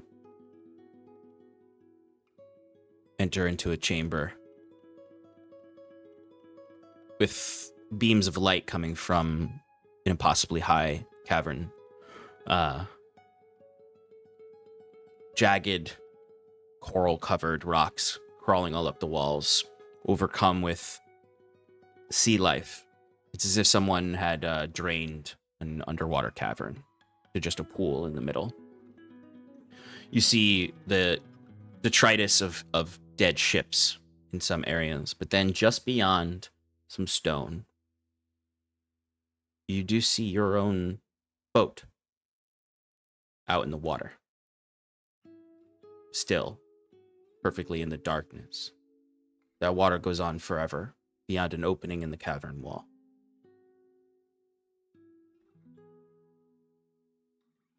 Is it destroyed or is it like No. out It in looks- the distance? Like we... Exactly, it's out in the distance.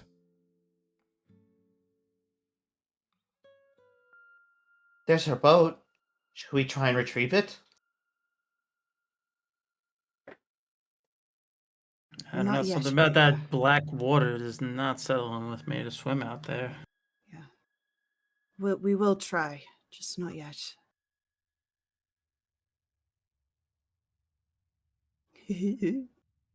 Ooh, Oh, hell yeah.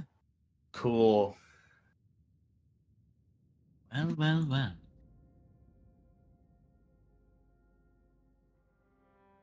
The water is perfectly still.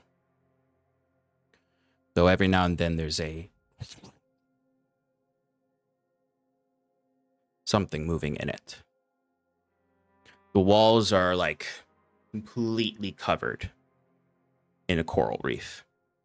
It actually makes you twitch for a moment, Saskia, because you can see just sort of like covering it are all these barnacles skipping out their tongues, trapped in the out of the water. They're all just reacting to being out of the water. Mhm. You can see little clusters of algae. You can see anemones kind of like retracting back into their shells. There's this chorus of like little chitters of all of the mollusks, crabs scuttling into hidden places, and then in the water. Whatever you do, don't touch the water. Wasn't planning on it. Good. Just saying the Or obvious part. little Septic would like to hide. Go ahead and give me a stealth roll. Tygon's staying right behind Saskia. Ooh. Nice. 31, nat 20. Nat 20. Nice.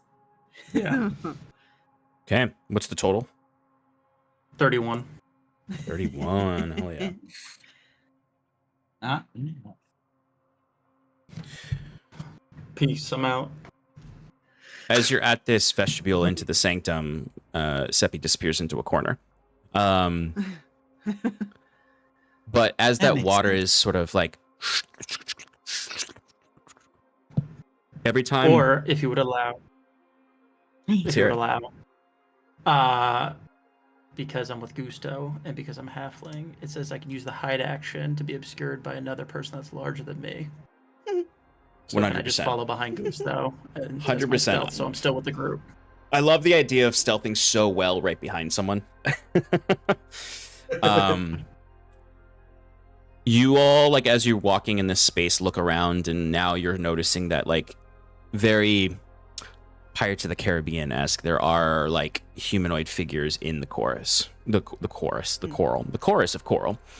And you start to hear indecipherable whispers in your minds from a female voice.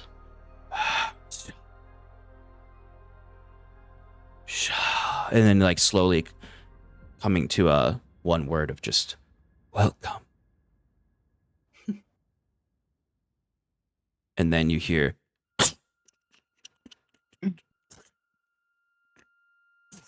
as some of these figures start to come out of the walls. And that's where we're gonna roll initiative. So we're gonna take a quick break while we roll initiative, and come back to what is happening. Should open up Bardly. See you soon.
Welcome back, everybody, to Saskia's Odyssey in Paradise. As we're about to jump into some combat, so I'm going to get some combative music going.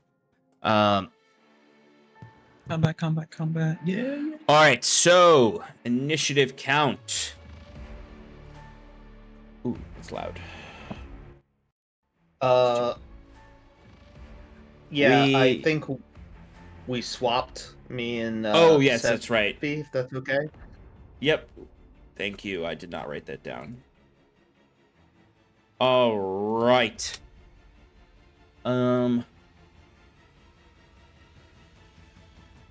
So, as you see all of these creatures coming out from the walls, and they're a mixture of Alma races, but they're also like aquatic races. Like you can see two come off of the wall behind you that are clearly Sahagan. And then you can see some of them are your favorite people, Saskia, crabs. No! As you can see, there's some of those Carcanos crab Alma that you did the work to recruit into this army. Well, they were already being recruited. You just solidified their worship of this sea witch, not you. And beyond all of that, you look out to the waters and see a feminine form just come out from the water, all the water pouring down over her body. As you can see, it's not the one memory you have, Sass, of seeing her. This is like a fair form. You can see this fey entity still covered in barnacles and algae throughout her body. Her hair descends like ragged seaweed that then transitions into water pouring from it, like it's waterfalls coming off her head that perpetually drip and sleek and splash. Her eyes are that violet color your eyes originally were before you took the pact with Ro. As on her forehead comes off this angler eye that also has the violet hue of your original eye, although it's all of her eyes are bloodshot, and she looks ragged, like she's been through hell. Her body covered in chitin and coral armor, as she just sort of stands, and she's clearly can walk on water. Great.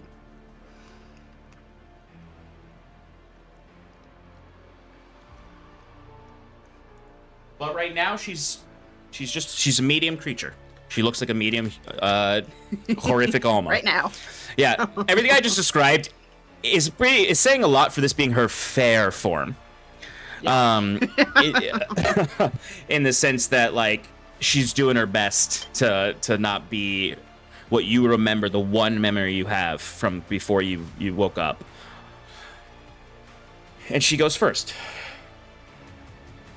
No.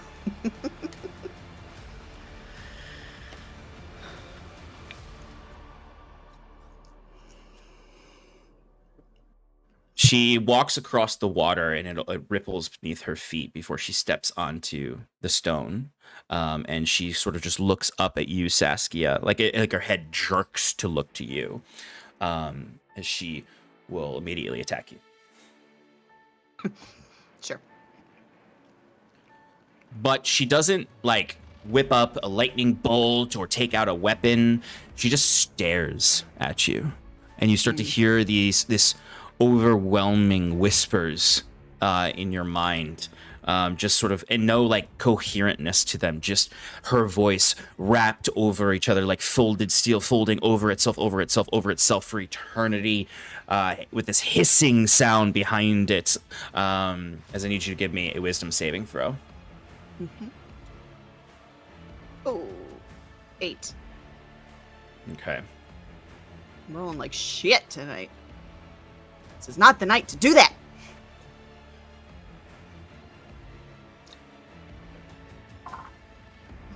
Can I have advantage because I'm scared? Nope. You're gonna take 14 psychic damage. Okay. And then you need to do it again. Give me a wisdom saving throw. Again? Oh, good God. It's Um, not much better. 14. What about what do you call it? Protection from You do. evil? Does that give advantage against saving throws Doesn't- against? No, it's just they have Charmed disadvantage and on frightened. attacks. Charmed and frightened. Yeah. Oh. It's Thanks, All Ty. right. Sass, you're gonna take 7 more psychic I damage. tried. Okay. And that ends her turn.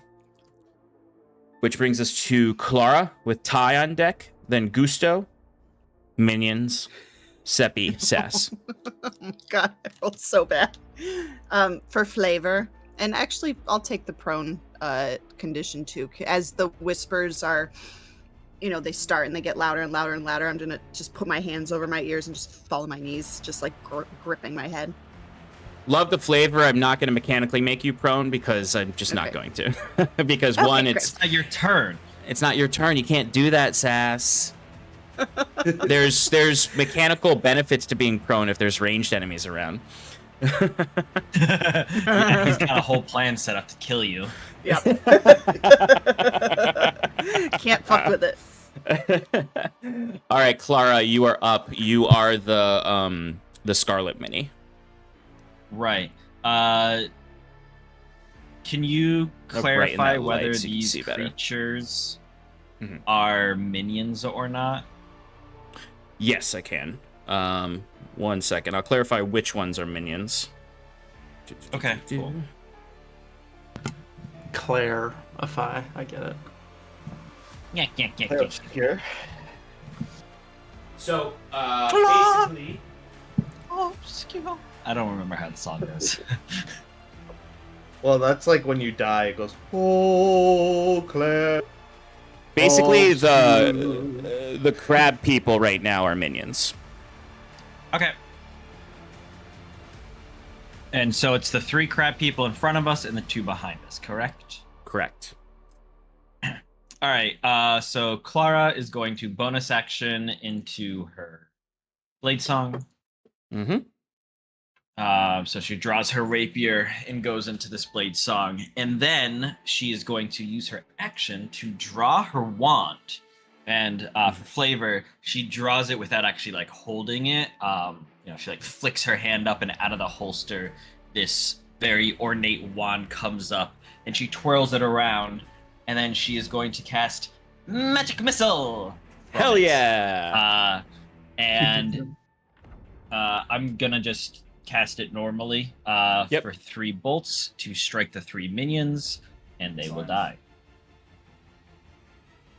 And they will die. I forgot I had this last fight. It would have been so convenient.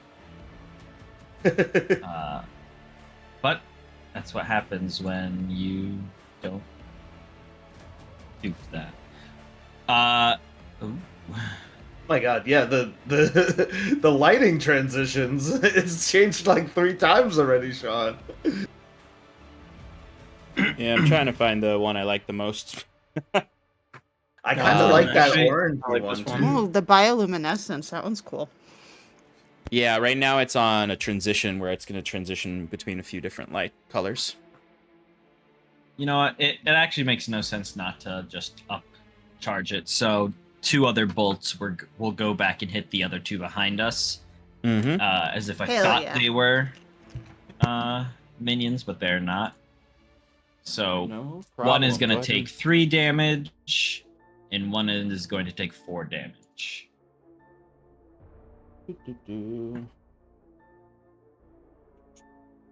3 damage and 4. Yep. And then You wanna choose turning which ones? No. Doesn't I don't matter. care Doesn't which matter. has which. Okay. And then turning to Saskia, Clara goes, "You deal with your past, we'll keep you covered." And then is going to move back behind that, get into cover somewhere. Mm-hmm. As I'm screaming at makes sense. the whispers. "Ah, okay.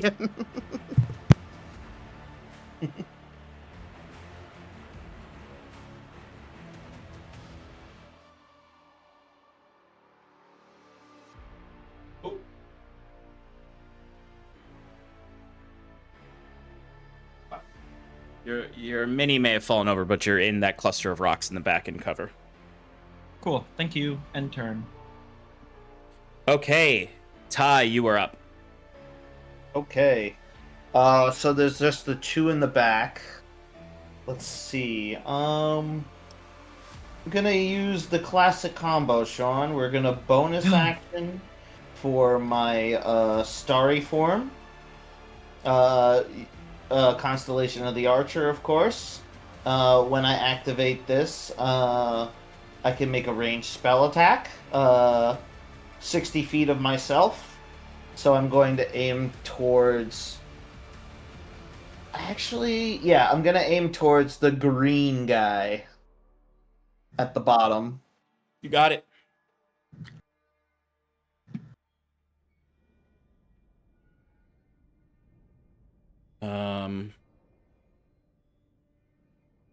That's a 25 to hit.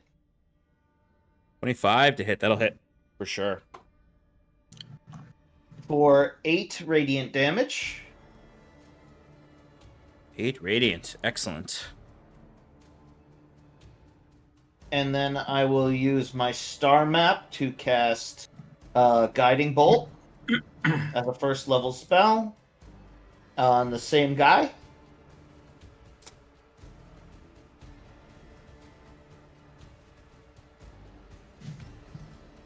$11 to hit. Okay, 11 misses. Okay, and then which one am I? Am I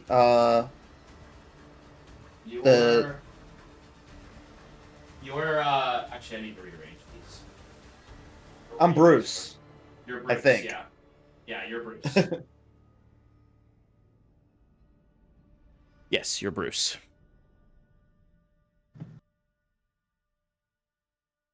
So do you want to move?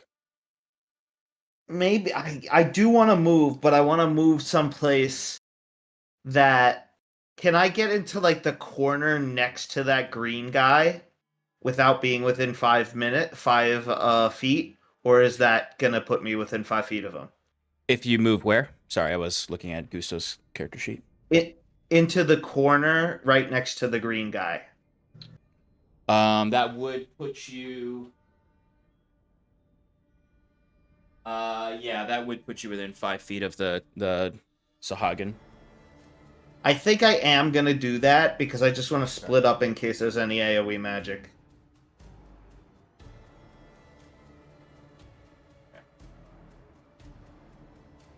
Can I go any further away? Or would that provoke attack of opportunities? You would be... I mean, you are, like, in their zone.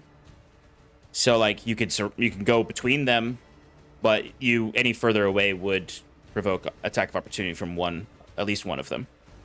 Yeah, I didn't realize the green one's on the bottom, right? Yes. Yeah, so I'm thinking the corner to the left of that guy was where I wanted to go. Okay. Yeah. Yeah, you could do that without being within 5 feet of him. Sorry, Okay, when you yeah, said green, I was looking at the base of the Gusteau mini. Okay, yeah, I'm going to stay right there then. Gusteau, Seppi. End my turn. All right, Gusteau is up. I'm going to follow my Gusteau protocol, which at any point you guys can suggest an alternative before the turn comes up. He's going to Hunter's Mark.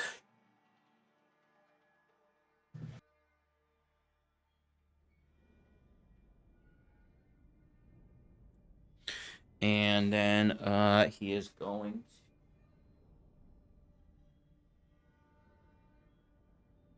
run up to the green guy that he's Hunter's marked and go for his scimitar attack. And don't worry, I did level him up. I was a little worried. I didn't want to say anything, though. That's actually what I was doing a moment ago when I said, what did you say, Ty? Ooh, okay. That is not going to hit the first attack. He has multi-attack now.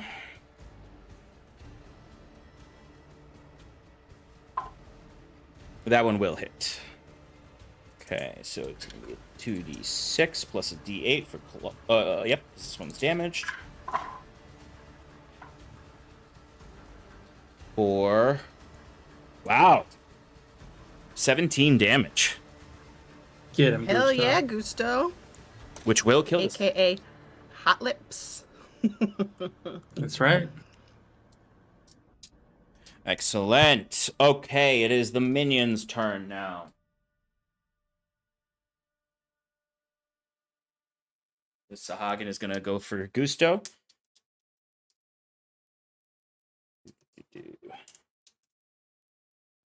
Oh, that's the wrong sheet.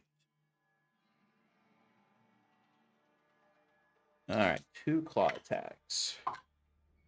First one with a 17 is going to just hit.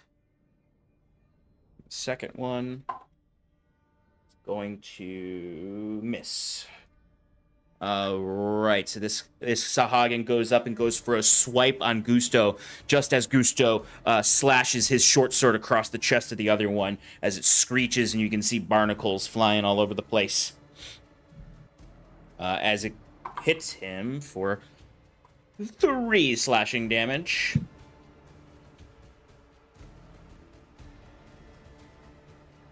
And that brings us to Seppi. Seppi, you are up.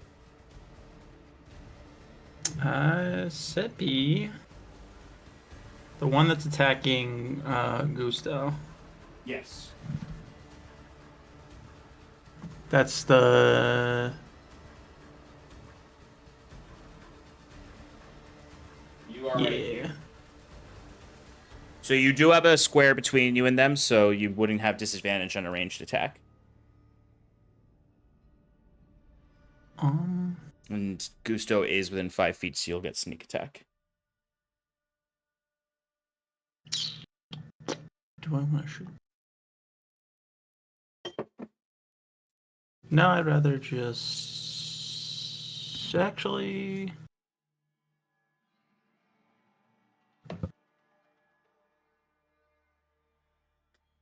Yeah, I'll hit him with the bow. I'll do bow attack. Okay. But first, actually, I'm gonna bonus. Wait, since I'm stealth, do I get advantage on the attack or no? Yes. Yeah, so I will shoot with a bow. Go for it. Bang. That's a bummer. 12. Oh, but I have advantage. Wait, hold on. 24. Ooh, yeah, that'll definitely hit. Good job.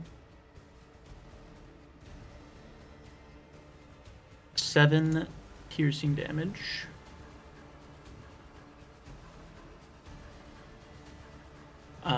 And I'm going to Weapon Master Vex it. Okay, 7 you said for the piercing? Yes. Okay. Excellent. And then sneak attack. Oh, nice. Roll that sneak attack damage. 7 piercing damage as well. 7 piercing. Nice. It is bloodied. Okay. And yeah, I'll just stay where I am. How far away is it from me? It's 10 feet away from you. There's a Yeah, square I'll just... between. Where would you like to run away to? What's the... No, I'll just stay where I am. Okay. At the end of Septimus's turn, she will use her first villain action.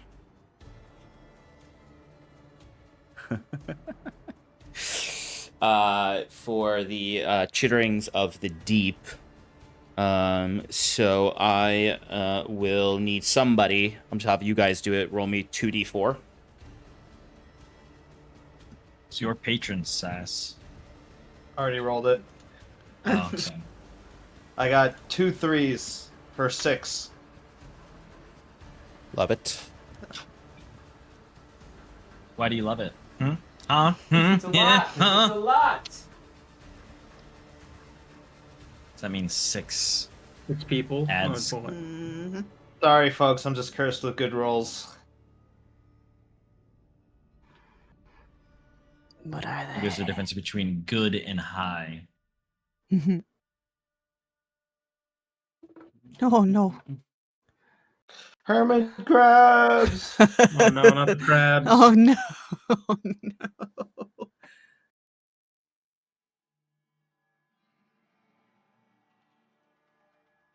5 minions spawn and 1 regular ad. Yikes. Which one's the regular? The the bigger one one in that's front in of front of her. All the ones that spawn Okay. on top of you guys are the smaller ones. Cool. And they get to make a one regular attack on you guys. Not cool, Sean. I'm sorry, Miss Super AC and Blur. Well, you don't have Blur yet. Not yet. All right, first one's on Ty from our little crab friend. All the minions are like not humanoids; they are large crabs or medium-sized crabs. Okay. All right, Ty, that is a 21 to hit. I will not cast shield. Go ahead. All right, that's 2 piercing damage, and I need you to give me a strength saving throw. Do I still have 5 temp HP from last session? When we You drank took the... a long rest. No, you Hot. guys took a long rest. Yeah, the Okay. temp HP was definitely flavor. Useful. Useful if this was yesterday. Actually, What kind like of- 3 days ago. Yeah, actually. it What was kind of definitely saving throw did you say? strength? I got a 20 dirty. Dirty. Okay, so it does not grapple you. The dirty. And then I roll a concentration save. We're good. You still have protection. Seppi, I don't believe a 7 will hit. It will not. Saskia, I do believe a natural 20 will hit. Oh no. Yeah. But if there was ever Hey, a monster you disadvantage. want me to roll a natural 20 on, it's the fucking crab It's the- minion. Yeah. Because you take 4 piercing damage. Does she have disadvantage, Sean? The crabs are not fey creatures. Okay. Crabs are crab creatures. The marine creatures. the sea witch absolutely has disadvantage on attack rolls. All right, Gusteau now, natural 1, and Clara, natural 20. Clara, you take 4 piercing damage. Sass, I forgot to ask you to give me a strength saving throw. Same for you, Clara. Me? 3. Except, And- all right, you're both grappled by your crabs. Dang. You should see a doctor. From you, about that. Shannon. Oh no, I didn't go there. It just was a funny sentence.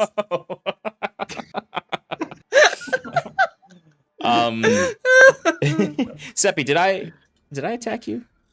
You did, but you missed. It was a 7. Okay, cool. Yes, you're right. All right, and then the last, the non-minion is going to attack Saskia. Oh, jeez. Hit the crab on top of me. Get it off. Okay. Meow, meow, meow, meow,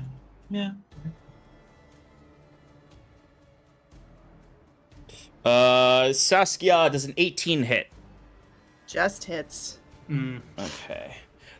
You do notice it's a ranged attack. This one is ranged. It's this like spindly. It has 4 arms. 2 of its arms have these big claws on it. The other 2 are like kind of like overgrown with coral and barnacles. And you see the lower arms. It literally draws one back and flings it towards you. As you can see, the spine shoots out towards you. So I need you to give me a Constitution saving throw. Okay. 14. I haven't rolled but 14. a 15 this entire game. Before I tell you about that, you do take 12 piercing damage from the actual spine. Ugh. And you fail on your save with 16. Okay. You said 16, right? Okay. 14. You fail more. As you are dazed until the end of your next turn. Yes, which means you can only move, What bonus does that action, mean? or action. You can only do one of your 3 things. Aww. Hey, cool gotta planned. counter the 6 Eldritch Blast Warlock somehow. And you know what, Sean? Hellish Rebuke. Ooh. Ooh. All right. What kind of save is that? Get that fucker. It is a Dexterity 17. It fails. Go ahead and roll damage. Excellent. 60-10 fire damage. It's going to be a total of 31 fire damage. Damn. Hell yeah, that's good.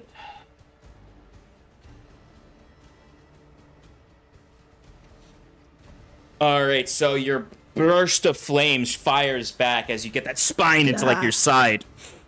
You can feel its poison kind of just like bleeding into your body, causing the dazed effect. It's fire damage. You can't do that. Okay. It could only make one regular attack as part of the villain action, so it can't make its other attacks on you, which brings us to Saskia. All right, where am I on this map? You I are don't the see middle. me. You're right here. It's hard I'm to see. right You're there. blocked Okay. a little bit. Yeah, no, I see my hat. Okay. Do I have line of sight of her You do. or not? I do. Great. So, what I'm gonna do, clutching my side from that stupid spine thing, I'm going to look around this meathead in front of her, and then I'm going to say to her, "Your fight, 1 blast, is with me. 2nd blast, call them off. 3rd blast." Hopefully they hit. Otherwise, that'll look stupid. 27 to hit for the first one. 27? Yeah. 27. Oh dear God! Please let that hit. No, obviously it Rolled hits. I an don't know why. 18. I don't know why I was sitting there going 27. All right. First one is 10 points of damage. Second one, 19 to hit. 19 hits. Okay. For 14 points of damage.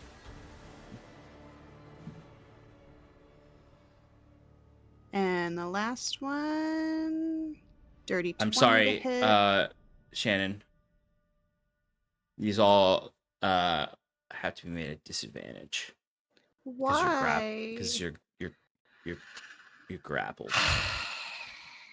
All right. You have Unless she grapple- kills the guy on the first unless you attack. kill, unless you don't, you have disadvantage on anything other than the monster grappling you. So you could hit it with your first shot instead, and then you wouldn't have disadvantage on the rest. And we can say we'll keep your 27 and the 10 damage so that you can then take that second attack without the disadvantage, and we're exactly where we are, except she doesn't take the 10 damage. The 10. Okay, let's do that. All right, then Sounds- nothing's sounds changed good. except the guy is dead and she has 10 more health. Although it would be disadvantage because it's within melee range. Advantage Just 'cause it roll was me on top of- one d20 to see if we have to retcon the whole thing. Okay. It's a 19. Yes, we're good. Okay. All right. So I got my Wait. last blast. was Yes. Sorry, quick Not the question. rules, lawyer. Would that line up for hey? Oh no, it is a good question. Line up for an overkill? It would line up for an overkill on the one grappling you. Yay! Actually, wait. Well, how much damage would? It was 10 damage. Yes, it would line up for an overkill. So you, Clara, you're no longer Nice. grappled. Thank you. Okay, now we can go back to normal for the third one. Okay. Yeah. Do you want me to re-roll it? I What was already the third rolled it. one? That's fine. We'll go with that. Dirty 20. Okay. And that will be 10 points of force damage. All right, we once again bring her down by 10. Excellent. Okay. Anything else, Saskia? Oh, you can't do anything. You can only do your I action. can't. All right, you are no longer dazed now at the end of your turn. Great. And I get my reaction back because I'm Mhm. going to use it. I forgot the first time.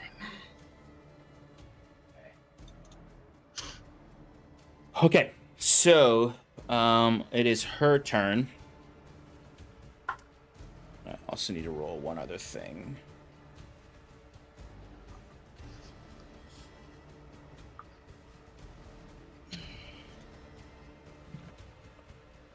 All right, so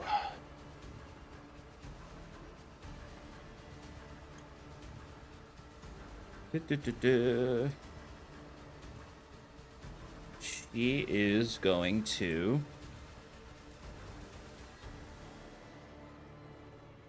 Saskia, give me a intelligence saving throw.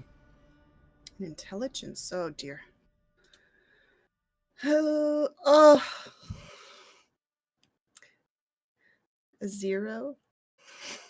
Oh, I no. rolled a 1 Oh, no. minus 1. Yikes. Okay. That's pretty bad. Your brain explodes. Saskia, Replaced you by are barnacles. going. She uses her torment memories ability on you. Well, she so took you, them. well, you don't see any memories, but you feel all of the most negative emotions. These invisible negative emotions as you're overwhelmed with just this like. Not mechanical sense of fear, but like damaging Yes. fear of psychic damage. Yes. You do have to make a saving throw against being frightened, which I think you have advantage on for the I protection from good and evil. do. Right, Clay? Yes. Is it advantage or immune? I don't remember. Let me look. It's definitely disadvantage for attacks on you, but It's advantage on saving throws against frightened or charmed. Okay. So you have All right. advantage. What kind of is that? Wisdom save? Sorry, yes, it is a wisdom save. All right. First one's a 23, and we're going with 23. Okay. So you're not frightened, but you do take the 16 psychic damage. Okay. Ugh. Okay. I should have changed my armor. I forgot. All right, so that is the end of her turn. On initiative count 20, she will use a layer action. And the If she damaged me, can I use Hellish Rebuke? yeah, you can. Okay. I forgot. I got my No reaction problem. back, so we're gonna do that again. That's Dex. All right, what are you? Yeah, Mhm. Dex 17.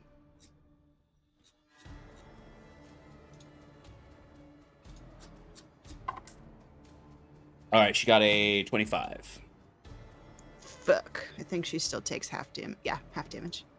Mhm. All right. So half of 33, so 16. Halved again because she seems resistant to the flames. Oh, dang it. So 8. Good to know. You also notice that upon these flames scorching across her body, that her fey flesh that's more mortal-like splits with these wounds, and from them pours out crabs and other little mollusks that then sort of form into chitin, and her AC goes up. Ooh. Okay. Okay. The layer action though. The whole room swarms with water.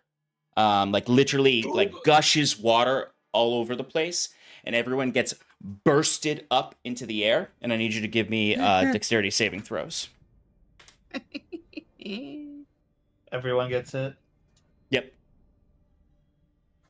Fuck. 14. It's a failure.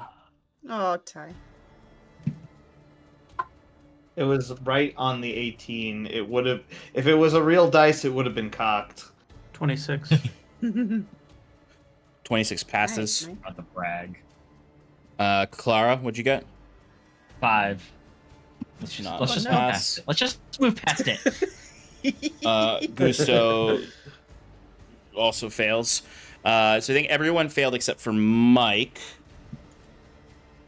So everybody takes 7 bludgeoning damage. As you burst up into the sky and then fall down and smack into the ground. And you're prone now. Mike, though, you're not prone and you don't take any damage. You're good. Your halfling nimbleness You're just keeps you. Thank you very much.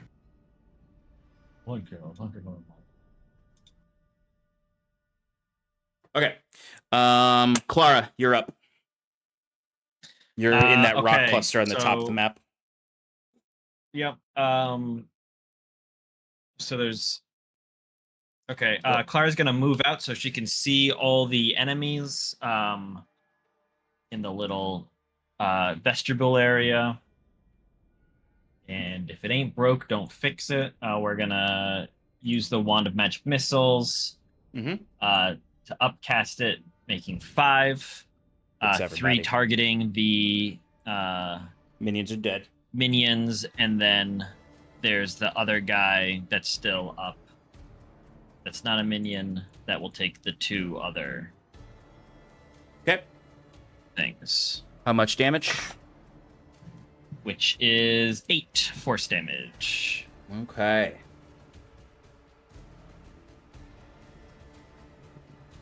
Okay. All right. So you fire off these magic bolts that then like just scorch through these minions and burn into the chest of the larger crab-like entity monstrosity that just sort of like roars out. It is still up. He's bloodied now. Had to do All the right, math in my head. and then I am going to move. Oh no, I'll stay. I'll go back into my corner, hiding. Some things never change.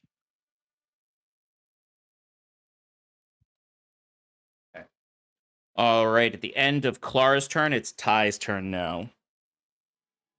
Okay, I'm going to use half my movement to stand up.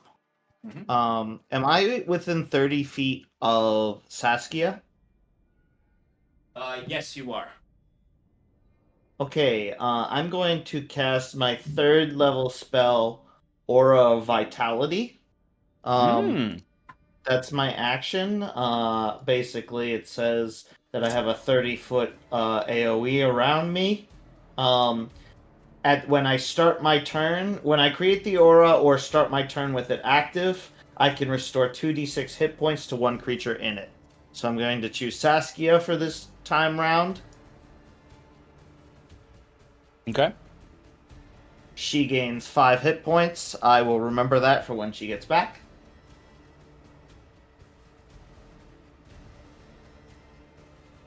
And I'm going to use my bonus action to use my arrow once again. And this time I will be targeting the leftover bloodied Sahagin. Oh, yes, that's right. He blends in with the environment.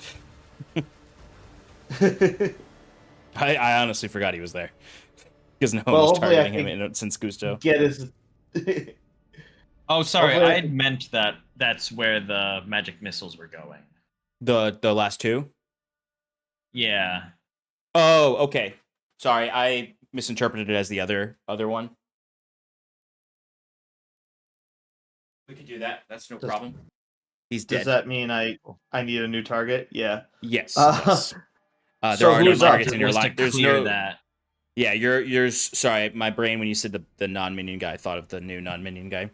Okay. So for you, Clayton, you need to get out into the vestibule where Sass is to be able to see any targets. Okay, I only have 15 feet of movement. Can I make it?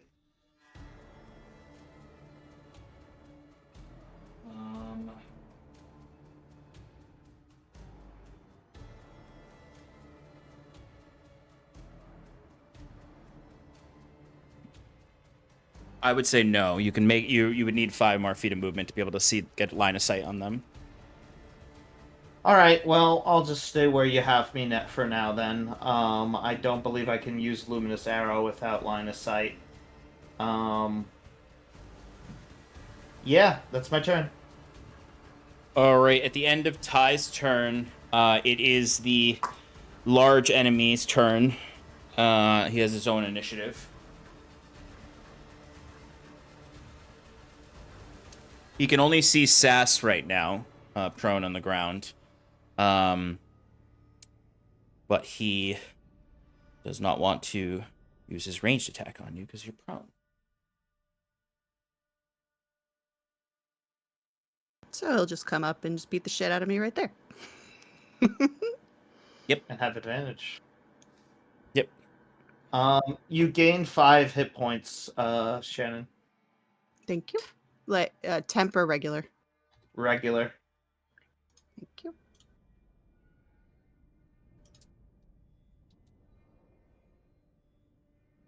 I've got an aura of vitality, so as long as I maintain concentration, I can heal you every round. Nice, thank you. I don't think it's a 16 hit. Me? No, Yeah. Okay. it does not. Attack.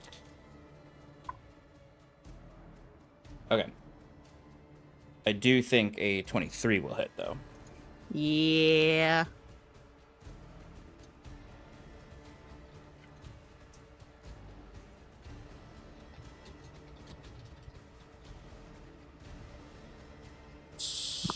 Eight piercing damage, Sass, Okay. and you are grappled.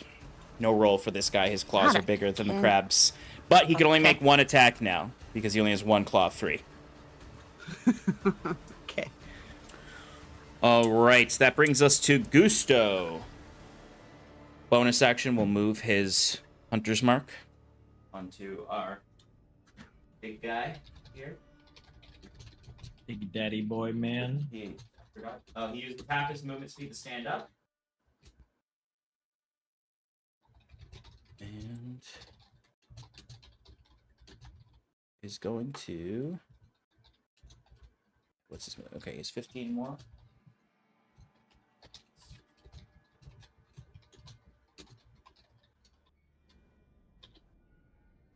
Can't quite get there. So let me look at his spells to see if there's something he can do.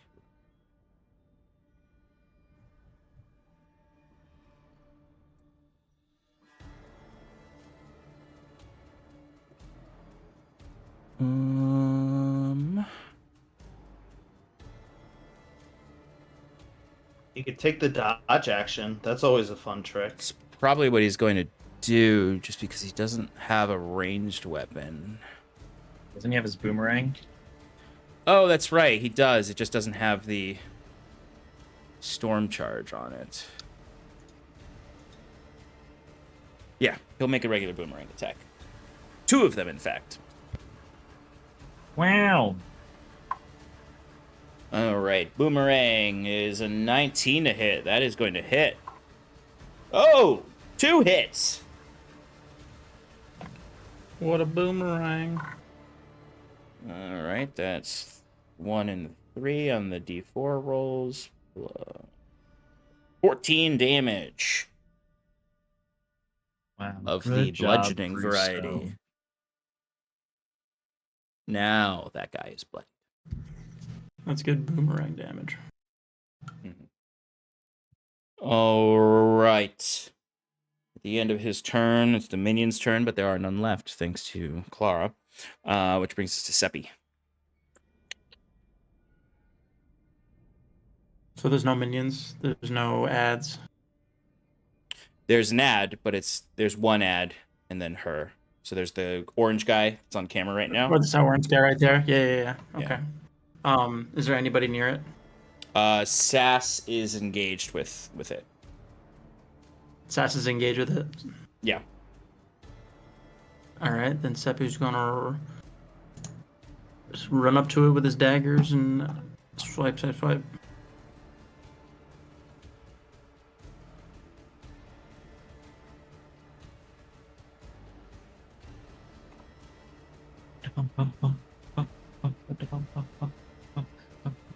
First attack is 16.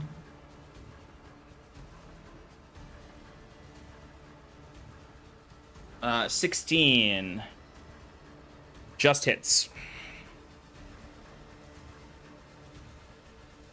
10 piercing damage. And then sneak attack. Nice. Another 6 piercing damage.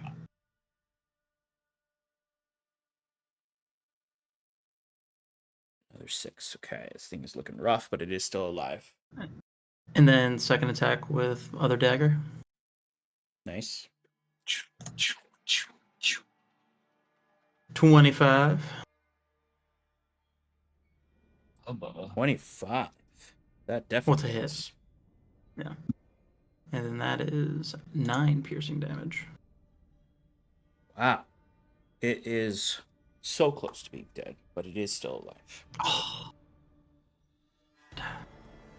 Okay. All right. Then bonus action.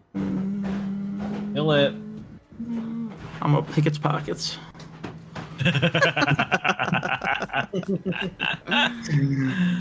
What is this, Final Wait, Fantasy? wait. You looking for a weapon? Wait, no. Your bonus action was your second attack. No, because of weapon mastery for dagger Nick, it allows me to do second attack with I an always- offhanded thing as part of my attack action. Nick. Nick is really good. Nick is very good for daggers. But I mean, I don't think I will do anything. Actually, you know what? I will run away. Run away. No. Run away. Disengage? Where do you want to run? Clara's already got that hidey hole taken. I don't have blur up. Stay away. I guess. On the other side. Yeah, just the other side. Yeah, that's no problem.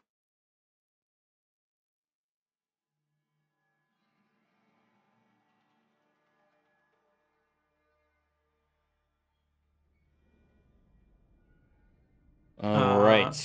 And then bonus action hide. Bonus action. Well, you would have had a bonus action disengage, otherwise you'd get an opportunity attack. Oh wait, I wouldn't because I have mobile.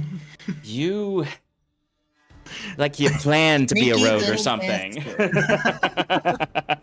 ahead and roll me that stealth check. You'll never find me. 26. 26. Okay, you're freaking hidden.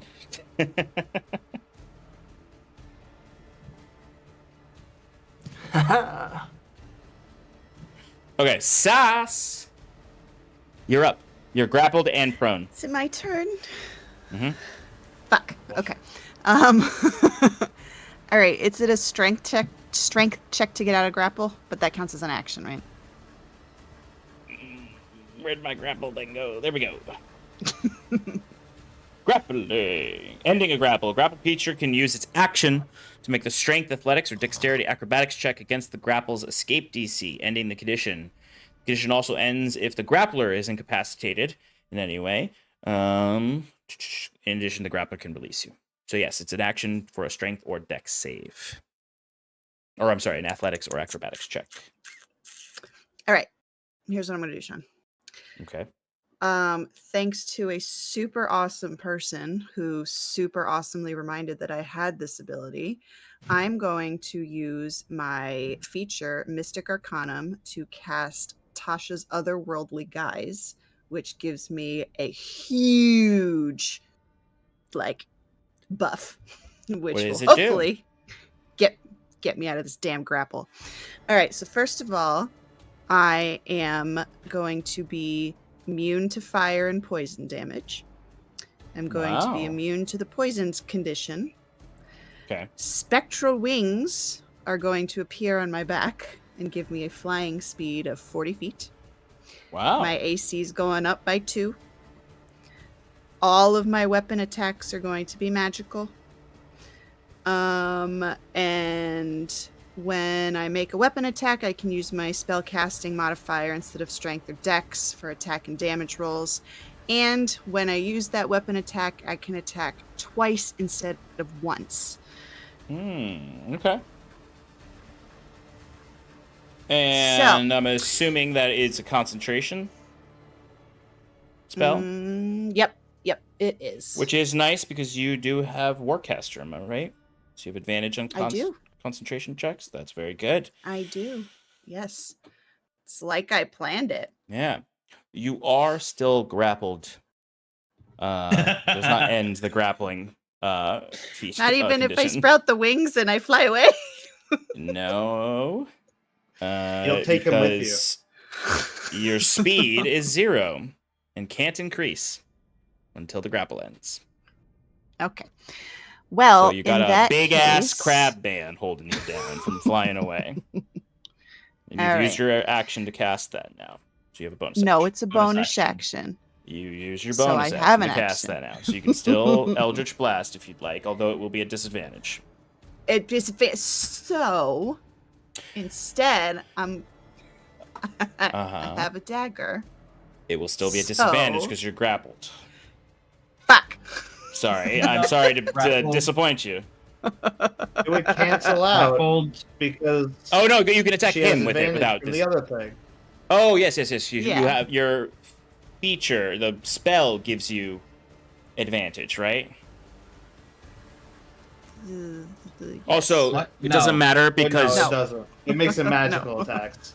No, I'm yeah. wrong. okay. Also, it doesn't matter because if Where is if you're attacking your grappler, it's not disadvantaged. Right. Yes, that is attacking Yeah. my grappler. Yes. Then Yeah, it's to not get him disadvantaged. off. Yes, so you can make your So weapon I did attack. not. Okay. And I you did can make not. 2 because of so- the the buff. Right. Yes. Now here's the question. I didn't declare Mhm. summoning my scimitar, so that means Yeah. I can't use it. All right, Means so you I'm gonna can't use use the it. dagger. All right, dagger. Here we go. Fuck! I don't think a 10. Well, it makes it a hits. weapon. It makes it a magical attack. Well, though, at remember, least. you use your charisma. Yeah. Thank you. Make sure you modifier. use your charisma. Yeah, instead of It's so still gonna be add your. It'll be a 12. Okay, that won't hit. That doesn't hit because I rolled We a got a 3. second attack. You have a second attack. Yeah, I do. 19. That one will hit. There we go. Excellent. Remember All right, well, and you can use your Does it allow you to use your charisma as the damage modifier too, or is it Yes. just the attack Yes. modifier? No, it said damage and attack rolls. Yep, you're correct. So it's the plus 5 So- instead of the plus 3 or whatever it would be. Okay, Yeah, so plus- 8 points of piercing damage. How do you kill this guy? Through the face, just like Scarlet used to do. Just get off.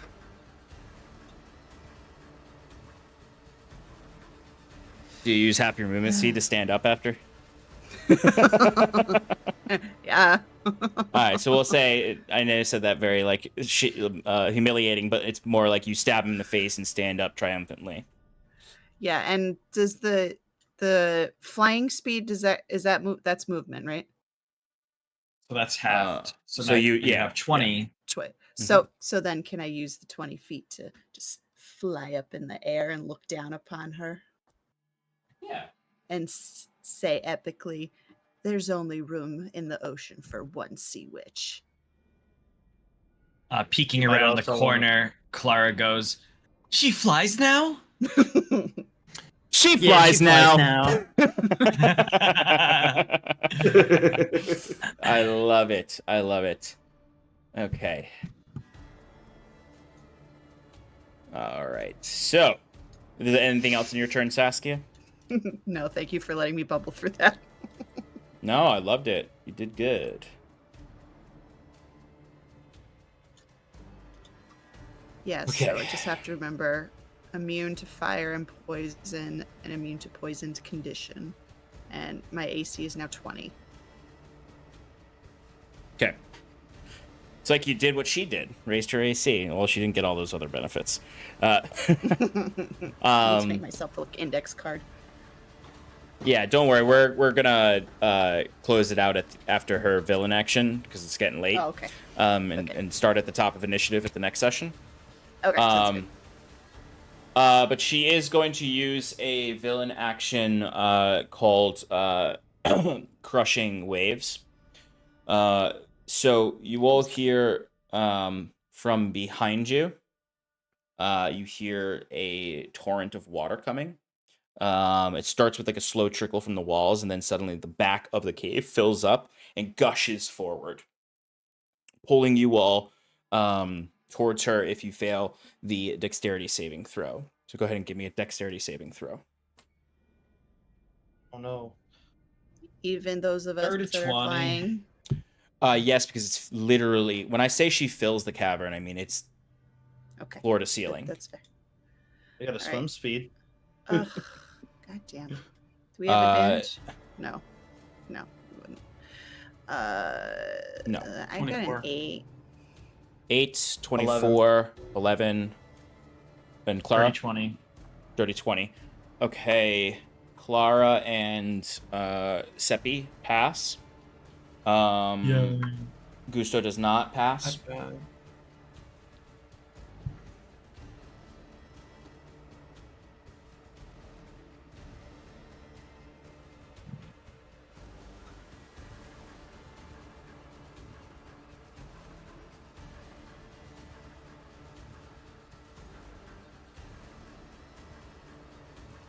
It basically pulls you 20 feet closer to her in the most direct path that it can possibly. And those who failed will take 11 bludgeoning damage. All right, I'll roll my concentration too. Same. I have advantage though. Mm-hmm. Thank I God. don't, but I Just have made to it beat a 10. anyway. Okay. Thank Your God. advantage 14. helped you there. I saw that 5. It sure did. Okay, It's so like, oh, no. as this crushing water fills the cavern and pulls you forth, you can actually, like, as you're being kind of tangled up in it, you can see in the shadows are those spectral dead souls that kind of move through. As like Sass, you kind of like fling out and have to like get used to flying to not fall to the ground, as the rest of you would kind of like find yourselves barely catching your feet. Clara kind of like perfectly like in a spot to not have this affect you, matching aesthetically. Oh, no. It's like your deck save is really just you like tucking in. Yeah. While Seppi, you just, that halfling nimbleness, it didn't help you on the boat, but it really helped you here. That's right.